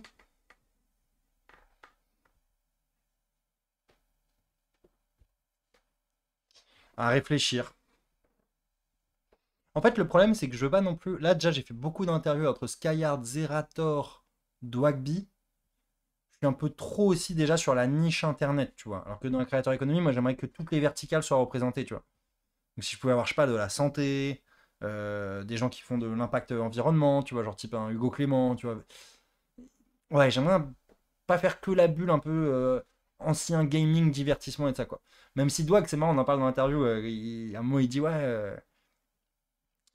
Domingo va à cet événement et quand il revient, on lui dit vous êtes les gens de les gars de LOL, vous, tu vois, et ça lui met trop le somme, mais c'est vrai, tu vois, genre c'est un peu enfin c'est un peu le cas, tu vois, genre c'est un peu enfin aujourd'hui plus du tout, mais c'est un peu cette bulle là, tu vois, c'est un peu cette sphère là.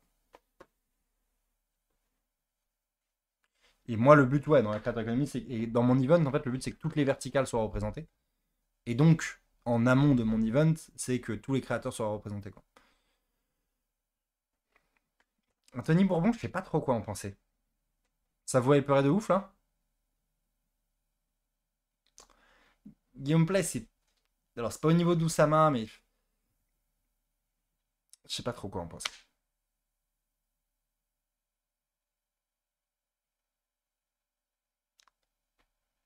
Je sais pas en vrai. Bourbon, ça serait fou, ok.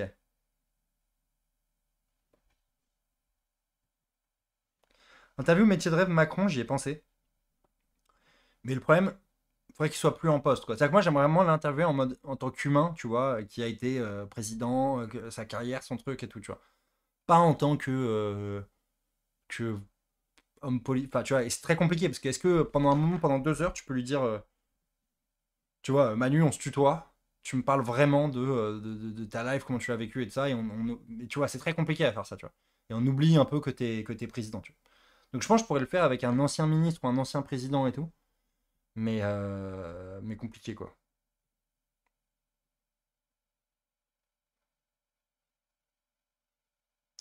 Sarkozy, ça peut être intéressant, je suis d'accord. Après, c'est pareil, tu vois, il a tellement de casseroles au cul, le gars, quoi, que. Arthur Mensch, ouais, c'est une super idée. Tellement de casseroles au cul, le gars, que. Toujours ce truc-là, en fait, tu vois, je sais que. Bah, Guillaume Play, il dit souvent, ouais, moi, je dois donner la parole à tout le monde, je suis un média et tout ça. Je suis d'accord, mais moi, je trouve quand même que tu dois faire un filtre, quoi, tu vois. Christine Lagarde, ouais, c'est une bonne idée. C'est une bonne idée. Est-ce qu'elle va être à l'aise, tu vois, enfin. En fait, les gens qui ont fait trop de politique, tu vois, qui étaient trop dans ce milieu-là, j'ai peur qu'ils ne sachent plus ne pas parler en bullshit aussi, tu vois. J'ai peur qu'ils aient du mal à parler franchement. Hanouna, il me troll. Sarko, il fait payer. Bon, bah, il vient pas s'il fait payer. C'est moi qui le fais payer, Sarko, pour venir.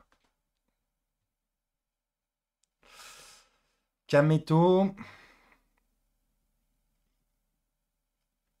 En fait, là où j'ai un peu trollé sur Kameto, c'est que j'ai fait Arthur Perticose et J'aurais dû. Je suis en stage chez Impact Partner avec Mathieu Conti. C'était mon tout premier stage que j'avais fait. C'était dans ce petit fonds de private equity. Enfin, qui est plus si petit aujourd'hui. Et Mathieu Carnetti, c'est le boss. Tu fais une bise de ma part à Mathieu demain, quand t'arrives à 9h30 et que lui va arriver à 10h. Bam, ça balance les dossiers. Euh, Qu'est-ce que je voulais dire à chaque fois que tu écoutes un interview, c'est motivant, intéressant. Voilà, c'est ça, exactement. Et moi, en fait, là-dessus, je pense que j'ai mis la barre assez haute. C'est-à-dire que comme les premiers invités, c'était mes potes, bah, c'était vraiment super authentique. Après, ça l'a été un peu moins quand même, tu vois. Mais je peux pas faire du full bullshit, tu vois. C'est-à-dire que forcément, bah, j'interviewe des gens parfois avec qui je suis moins connecté. Vous le sentez d'ailleurs, hein, parfois dans les commentaires, je le vois dans les feedbacks, en mode putain, on sentait que c'était pas moins ton pote et tout. Forcément que quand je suis là avec Giorgio et qu'on raconte full dinguerie, tu vois. Mais ouais, du coup, je veux garder ce truc-là, tu vois. Je veux vraiment qu'on ait l'impression. En fait, moi, ce que je voulais dans le truc, la vibe que je voulais avoir, c'était on est trois autour d'une bière, tu vois. Le viewer et nous deux. Et on a l'impression d'être tous sur un pied d'égalité, on est chill, on se parle comme si on était entre potos, tu vois. Et il n'y a pas de mec qui a un problème d'ego, qui veut faire croire qu'il a fait des trucs dans sa vie de ouf et de ça. Genre, on est tous égaux, on a tous, je sais pas, on a tous chié sur plein de trucs et tout. Et je voulais vraiment que ça soit ça, quoi. Focus sur mes associés, je vais le faire. Et je pense que. Donc, déjà, il va y avoir le vlog behind the scene, effectivement. Il va y avoir le behind the scene qu'on est en train de tourner, là, de l'événement. Et après, peut-être que j'interviewerai mes associés. Parce que pour le coup, enfin voilà, c'est aussi vraiment eux qui l'ont monté, le truc, quoi. Mais tu vois, l'interview de Karim, je sais pas si vous l'avez vu, mais elle est dingue. Tu vois. Donc c'était marrant parce que c'était avant qu'on s'associe, enfin pendant qu'on est en train de s'associer. Mais elle est dingue. Tu vois, on a réussi à faire un truc vraiment intéressant et vraiment, vraiment authentique, je pense.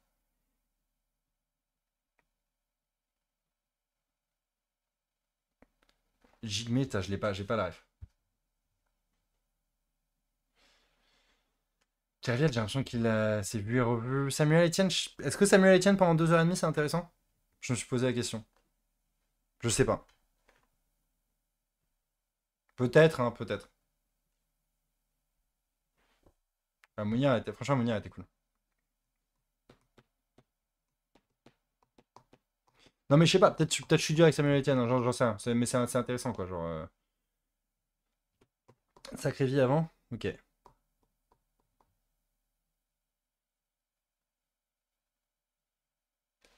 que tu as beaucoup sur les autres podcasts? En vrai, je te dis ça, j'écoute pas tellement d'autres, mais c'est le feedback qu'on m'a beaucoup fait. Et ouais, quand j'écoute d'autres, je trouve ça quand même plus corpo, quand même, tu vois. Tu vois, c'est très bien le podcast de Mathieu Stéphanie, franchement, il a fait un truc, et puis avant tout le monde et tout, mais c'est quand même un ton plus corpo. J'ai l'impression, de ce que j'ai écouté, que c'est quand même moins euh, authentique slash humain que ce que je fais moi. Mais peut-être je me trompe, hein. Peut-être c'est mon biais j'ai l'impression que mon truc est mieux, enfin en tout cas sur mon échelle, parce que je mets l'authenticité au cœur, que mon truc est mieux, et peut-être pas du tout, tu vois. Mais t'as un bon recul, ok, bah c'est cool, c'est gentil. des gars des US, pas du tout. Ça va venir. En fait, l'ambition de mon événement, c'est de faire le plus gros événement au monde. Enfin, en tout cas, de faire de Paris un hub mondial de la creator economy dès l'année prochaine. Tu vois, donc pas cette édition, mais l'édition d'après ou l'édition encore après. Enfin, dès l'année prochaine, ça passe à l'international. Et donc là, ouais, je pense qu'à ce moment-là, choper des MrBeast ou des gros gars de la creator economy au niveau mondial ou des gros entrepreneurs. Et en fait, les deux sont très liés, hein, parce que les créateurs de contenu sont des entrepreneurs, et les entrepreneurs utilisent la création de contenu, on l'a vu avec Mounir, pour faire scale leur business. Tu vois. Donc ça a pas mal de sens finalement. Au début, je pensais que c'était un peu what the fuck ma ligne édito de dire bah vas-y, je fais ce qui me fait kiffer, c'est-à-dire des entrepreneurs et des créateurs de contenu, mais en fait, ça a pas mal de sens quoi. Comment t'expliques une telle explosion de celle de Sky? Alors ça, c'est intéressant. Par rapport à celle de Zera qui a quand même très bien marché. En fait, Sky, ce qui s'est passé, c'est qu'il n'y avait pas d'interview bien de lui sur tout Internet. Et en fait, c'est ça qui est fou. C'est-à-dire que sur les gens que j'interviewe, et moi, c'est pour ça que je veux interviewer les créateurs de contenu, il n'y a pas vraiment de gars sur Internet qui fait une bonne interview de créateurs de contenu. Voilà. Alors là, peut-être vous allez me dire, bah si, il y a Zach Nani. Est-ce que c'est des super interviews? Enfin, en tout cas, est-ce qu'il y a vraiment l'angle business et tout ça, tu vois? Est-ce qu'on va vraiment en profondeur dans les sujets? Alors après, bon, c'est relatif, tu vois. Moi, de mon point de vue, enfin de ce que j'aimerais déguster, consommer comme interview, je suis sur ma faim quand je vois un truc Zach Nani. Voilà, l'angle est différent. Je pense que l'angle est différent, t'as tout dit. Mais donc il y en a pas, tu vois. Et donc en fait, Sky, qui est un mec monstrueux, qui est quand même dans les boss du game, en tout cas sur sa niche gaming et de ça depuis 10-15 ans, il n'y avait pas de bonne interview de lui, tu vois. Zerator, il y en avait 15-20, tu vois. Donc voilà, il n'y a rien de. En fait, je pense dans mon interview de Zerator, elle est bien. Elle est bien, tu vois. T'as la vie du gars, alors on peut pas parler de tout, mais t'as à peu près tout. Enfin, en tout cas, on couvre à peu près tout, mais t'apprends rien, tu vois. Donc elle est bien, et c'est pour ça qu'elle fait 200 000 vues, tu vois. Ça aurait pu faire moins ou quoi. Et puis moi, je suis complètement inconnu aussi dans ce milieu-là, donc voilà. Euh, mais t'as encore un projet pour faire un Zach? Non. Non, non. C'est vrai qu'à un moment, il y avait ce délire-là là, de faire un Zach. Non, non. Je pense que, je sais pas si ça fitterait. Enfin, je sais pas. Je sais pas. Euh, et voilà, et donc, bon, bref, tout ça pour dire que, en fait, moi, si je veux juste faire des vues, ce qui va être le plus intéressant, c'est de choper un gars qui a une histoire de fou et on connaît pas son histoire. Ou elle n'a pas été racontée quelque part, tu vois.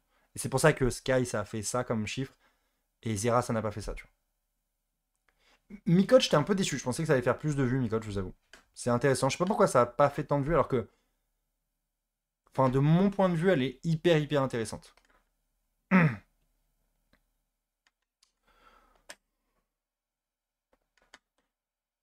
Prime, ouais. Oui, ce que je disais sur la K-Corp, c'était que, bon, bref, j'ai eu Perticose dans mon vlog. Le vlog de mai, j'ai pas compris pourquoi il a aussi peu marché. C'est dur pour moi, parce que c'est un gros coup hein, de faire un vlog comme ça. C'est un gros, gros coup en prod, en montage et tout ça. Ça m'a fait mal au cul.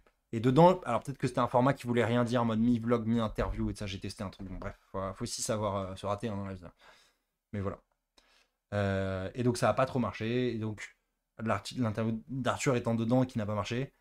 Euh, et donc voilà, est-ce que du coup, faut refaire une interview d'un Kameto derrière, ça, je sais pas. C'était un peu redit, je sais pas.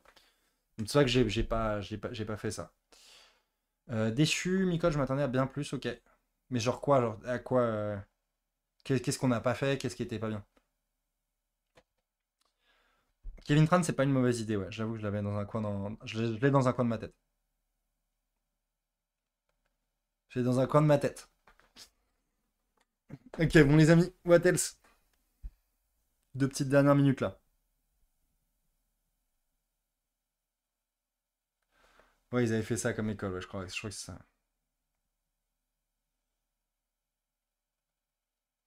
Pas déçu, je m'attendais à bien plus. Ah, tu t'attendais à bien plus de vues. Ok, d'accord, d'accord. Je crois que tu t'attendais à bien plus, genre en regardant l'interview. Moi, je m'attendais à beaucoup plus aussi, hein, c'est fou. Hein. À chaque mois, il est au top, hein, il est papa, là. On a soufflé la première bougie de son gosse, là. Il se barre de City, là. Il va annoncer bientôt, là, sur les réseaux. Suivez-le. Envoyez-lui de la force, là, sur les réseaux, parce qu'il va annoncer la suite. Je compte sur vous pour liker et tout. et que ça envoie. Je sais pas si. Peut-être qu'il annonce demain matin. Je suis toujours à LoL, je joue plus du tout à LoL. Et même Guild Wars, je jouais un peu là en live avec vous, là j'ai plus tout le temps. Non, franchement, là, ma live, c'est. Putain, mon chat, il est en détente là. Ah, c'est magnifique. Je peux pas trop bouger la cam, mais je vous montrerai bien. City, c'est avec un I. Je te le dis pour pas que tu te fasses attraper là-dessus. C'est la City, comme ça, c'est la City de Londres, quoi. Chaque match streaming, ça va peut-être arriver, ouais. Ça va peut-être arriver. Mais oui, non, mais là, ma vie, là, maintenant, je me dis, c'est taf, taf, taf. On a les locaux avec l'équipe, donc ça, c'est cool, hein. Ça donne un vrai nouvel air, tu vois, par rapport à bosser de chez soi et tout. Alors, mes journées se ressemblaient jamais, mais j'avais quand même des journées où je bossais de chez moi avec mon associé et tout ça. Là, le fait d'être dans des locaux, avec. Donc, il y a notre boîte, où on est donc 5 plus 3 8. Enfin, 5 employés et 3 associés. Et il y a l'autre boîte à côté de 10 000, donc en fait, tu bosses avec 20-30 personnes en open space, c'est assez cool, quoi. Ça change bien. Et voilà, et après le soir, sport, verre, soirée, dîner à laquelle il faut que je sois, machin, et ça. Voilà ma life. Donc plus trop le temps pour le gaming, là. Le monde de l'application, ouais, ouais, t'inquiète, je vais donner les tips là-dessus. On va faire ça le matin à 10 h quand vous revenez de votre pause café au boulot, que vous commencez à vous faire chier, que vous avez déjà envoyé les mails urgents sur lesquels vous vous êtes chasé de la veille. C'est envoyé, votre manager peut plus vous défoncer parce qu'il fallait le faire hier, mais vous l'avez fait le matin un peu à l'arrache. Là, c'est le moment où tu scrolles un peu sur ton tel, boum, et là, tu tombes sur un post LinkedIn de chaque main. Allez, ça gratte les petits, les petits contacts de stage que c'est. Non, j'ai pas. Bon, les amis, une petite dernière question? Une dernière? Un petit mot de la fin? Comment tu prends le fait que Dogby dise que tu incarnes tout ce qu'il déteste? Ça, c'est une bonne question, ça. Euh, En vrai, c'est une super question enfin, quand il m'a posé ça. Parce que je pense que c'est exactement l'une des raisons pour laquelle il y a des créateurs qui me parlent pas ou à qui je fais peur et tout ça. C'est que ils me voient un peu comme le gars du business qui va niquer la vibe, tu vois.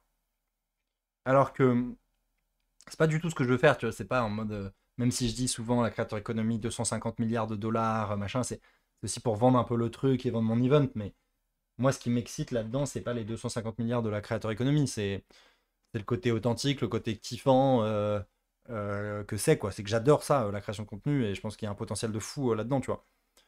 Et il y a un juste milieu à trouver, tu vois. C'est-à-dire que je trouve que, pour le coup, je trouve ça un peu hypocrite de dire, tu vois, je suis là que pour le côté artistique, je m'en bats les couilles du reste et de ça. Enfin, c'est-à-dire que on a besoin de vivre, tu vois. On a besoin de vivre, tu vois. S'il y a pas une prod qui paye le GP Explorer, bah, Dwag, il se fait pas son kiff à chauffer tout le monde avec le GP Explorer. Tu vois, s'il n'y a pas des annonceurs, pardon, des clients.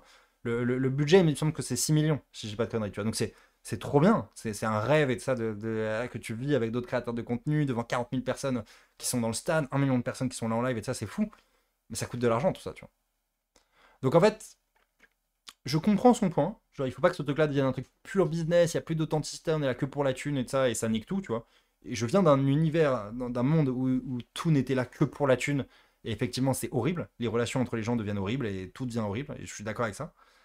Mais je pense que mon parcours montre, alors peut-être que je suis un peu loin pour eux, et peut-être qu'ils connaissent pas trop mon histoire, mais je pense que mon histoire montre que je suis pas un gars intéressé que par la thune, tu vois. Donc, j'étais content qu'ils me disent ça, parce que c'est une vraie question à laquelle je suis content de pouvoir répondre, en fait. C'est une occasion pour moi de répondre à ça en mode ok, alors d'une, je ne veux pas faire ça, et deuxièmement, soyons pas non plus dans l'extrême inverse, soyons pas hypocrites à dire l'argent n'existe pas, on s'en fout et l'argent c'est mal. Tu vois. On en a besoin en fait pour faire vivre nos projets, pour faire plein de trucs. Tu vois. Donc en vérité, alors malheureusement, j'avais pas préparé, hein, c'était en live, tu vois. Moi, je donne les questions en avance à mes invités, mais eux, ils me disent pas en avance ce qu'ils vont répondre. Donc il y a que moi qui suis en impro en fait dans les trucs. Euh, J'aurais peut-être dû plus préparer, mais j'étais content d'avoir l'opportunité d'y répondre. Quoi. Créateur anglophone, ce sera pour l'année prochaine. Ouais. Quand le prochain live, putain, mais franchement, il faut que je me remette faut que je me remette une régularité sur les lives, je sais pas, on se dit quoi. Je me tâte entre, faudrait que je fasse soit une fois toutes les 2 semaines, soit une fois par mois. Alors je sais que c'est rien, je sais qu'il y a des streamers et tout ça, mais je ne suis pas un streamer aujourd'hui, je peux pas, j'ai trop de. Bimensuel, ça serait bien. En vrai, bimensuel, ça serait très bien. Je suis d'accord avec vous. Ouais, ouais, je communique les questions que je vais poser, ouais. Il y a quelques dingues ce que je prépare, mais sinon, 99% des questions, ils vont. Quand l'événement physique au bar, putain, mais les gars. Le problème, c'est que donc ça, vas-y, on peut finir là-dessus si vous voulez, mais. On peut investir dans une de tes boîtes, ça me plaît ça. Ça va peut-être être possible. On en reparle. On en reparle. Écrivez-moi sur LinkedIn si ça vous intéresse.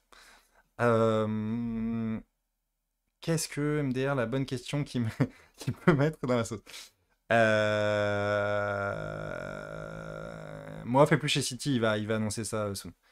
Et l'événement physique, ouais. Donc, comme il n'y a pas eu autre chose des écoles cette année, bah, et que mon événement c'est B2B, bah, je vais pas vous voir en fait. C'est vrai que j'avais trop kiffé vous voir.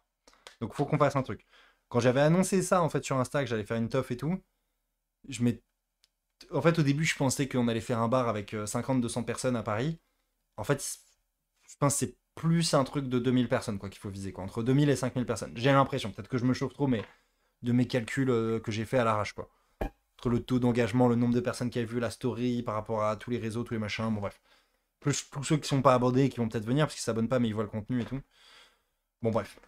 Merci beaucoup Grayscale. Grayscale. Mais bon, voilà, il faut qu'on le fasse. Je pense que ça sera un projet pour 2025, mais on va le faire. Là, on n'aura pas le temps d'ici la fin de l'année, on a trop de merde à faire.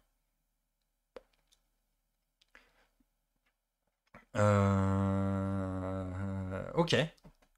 Bon, bah écoutez les amis, en tout cas c'était très cool de faire ce petit stream. J'ai vraiment kiffé. Ça va prendre l'énergie, hein. Putain, là, c'est fou, hein, parce que vous savez pas ce que je vis moi, mais à chaque fois, tu fais ce truc-là, tu rentres, t'es un peu avant, en stress, tout, tu lances ton truc et ça. Là, j'ai l'impression d'être devant un amphi, j'ai l'impression qu'on est ensemble et ça. Et je vais couper ce live, et là, foum, je m'en trouvais tout seul. Je m'en trouvais tout seul à me dire, attends, mais en fait c'était juste moi devant un ordi en train de faire le con comme ça pendant 1 heure et demie, quoi. C'est très très bizarre comme sentiment. Donc là je m'attends à avoir ce sentiment-là dans quelques secondes, quoi. Merci d'avoir fait un live, mais merci beaucoup les gars d'avoir répondu présent. Merci Sigalif, t'as été là tout le long, t'as bien animé, je te remercie très chaleureusement, particulièrement. Et tous les autres aussi. Et non, c'était cool, moi franchement j'ai trop kiffé. J'ai trop kiffé, donc faut que je le fasse plus. Et ça rend tout le truc plus chaleureux, plus vivant, tu vois, plutôt que le mec qui poste son contenu en asynchrone, on est toujours décalé, je vois vos feedbacks après, et ça. Le live, c'est clairement plus cool, c'est clairement plus sympa. Ça, voilà, il n'y a pas y a pas un business model qui tient derrière, ça c'est clair, mais c'est juste plus cool. C'est un bon moment, quoi. Donc voilà. J'ai vu que ça a parlé de Lost là, je mate Lost. Ah mec, tu me régales. Tu me régales que tu mates Lost là. Je te dis un truc, mec. N'utilise jamais les chiffres 4, 8, 12, 16, 23, 42. Les ai ou pas? Et si t'as pas encore la rêve, tu verras. Bon allez, gros bisous, je termine là-dessus, les gars. On se... Voilà, et j'espère que la personne qui partait... Non, non c'est... Ah, c'est 15-16 le bâtard. C'est 15-16, il a raison. Ah, il m'a calmé là. Je croyais que j'ai... Ah, ok, d'accord, d'accord. Il les a. Ok, ok, très bien.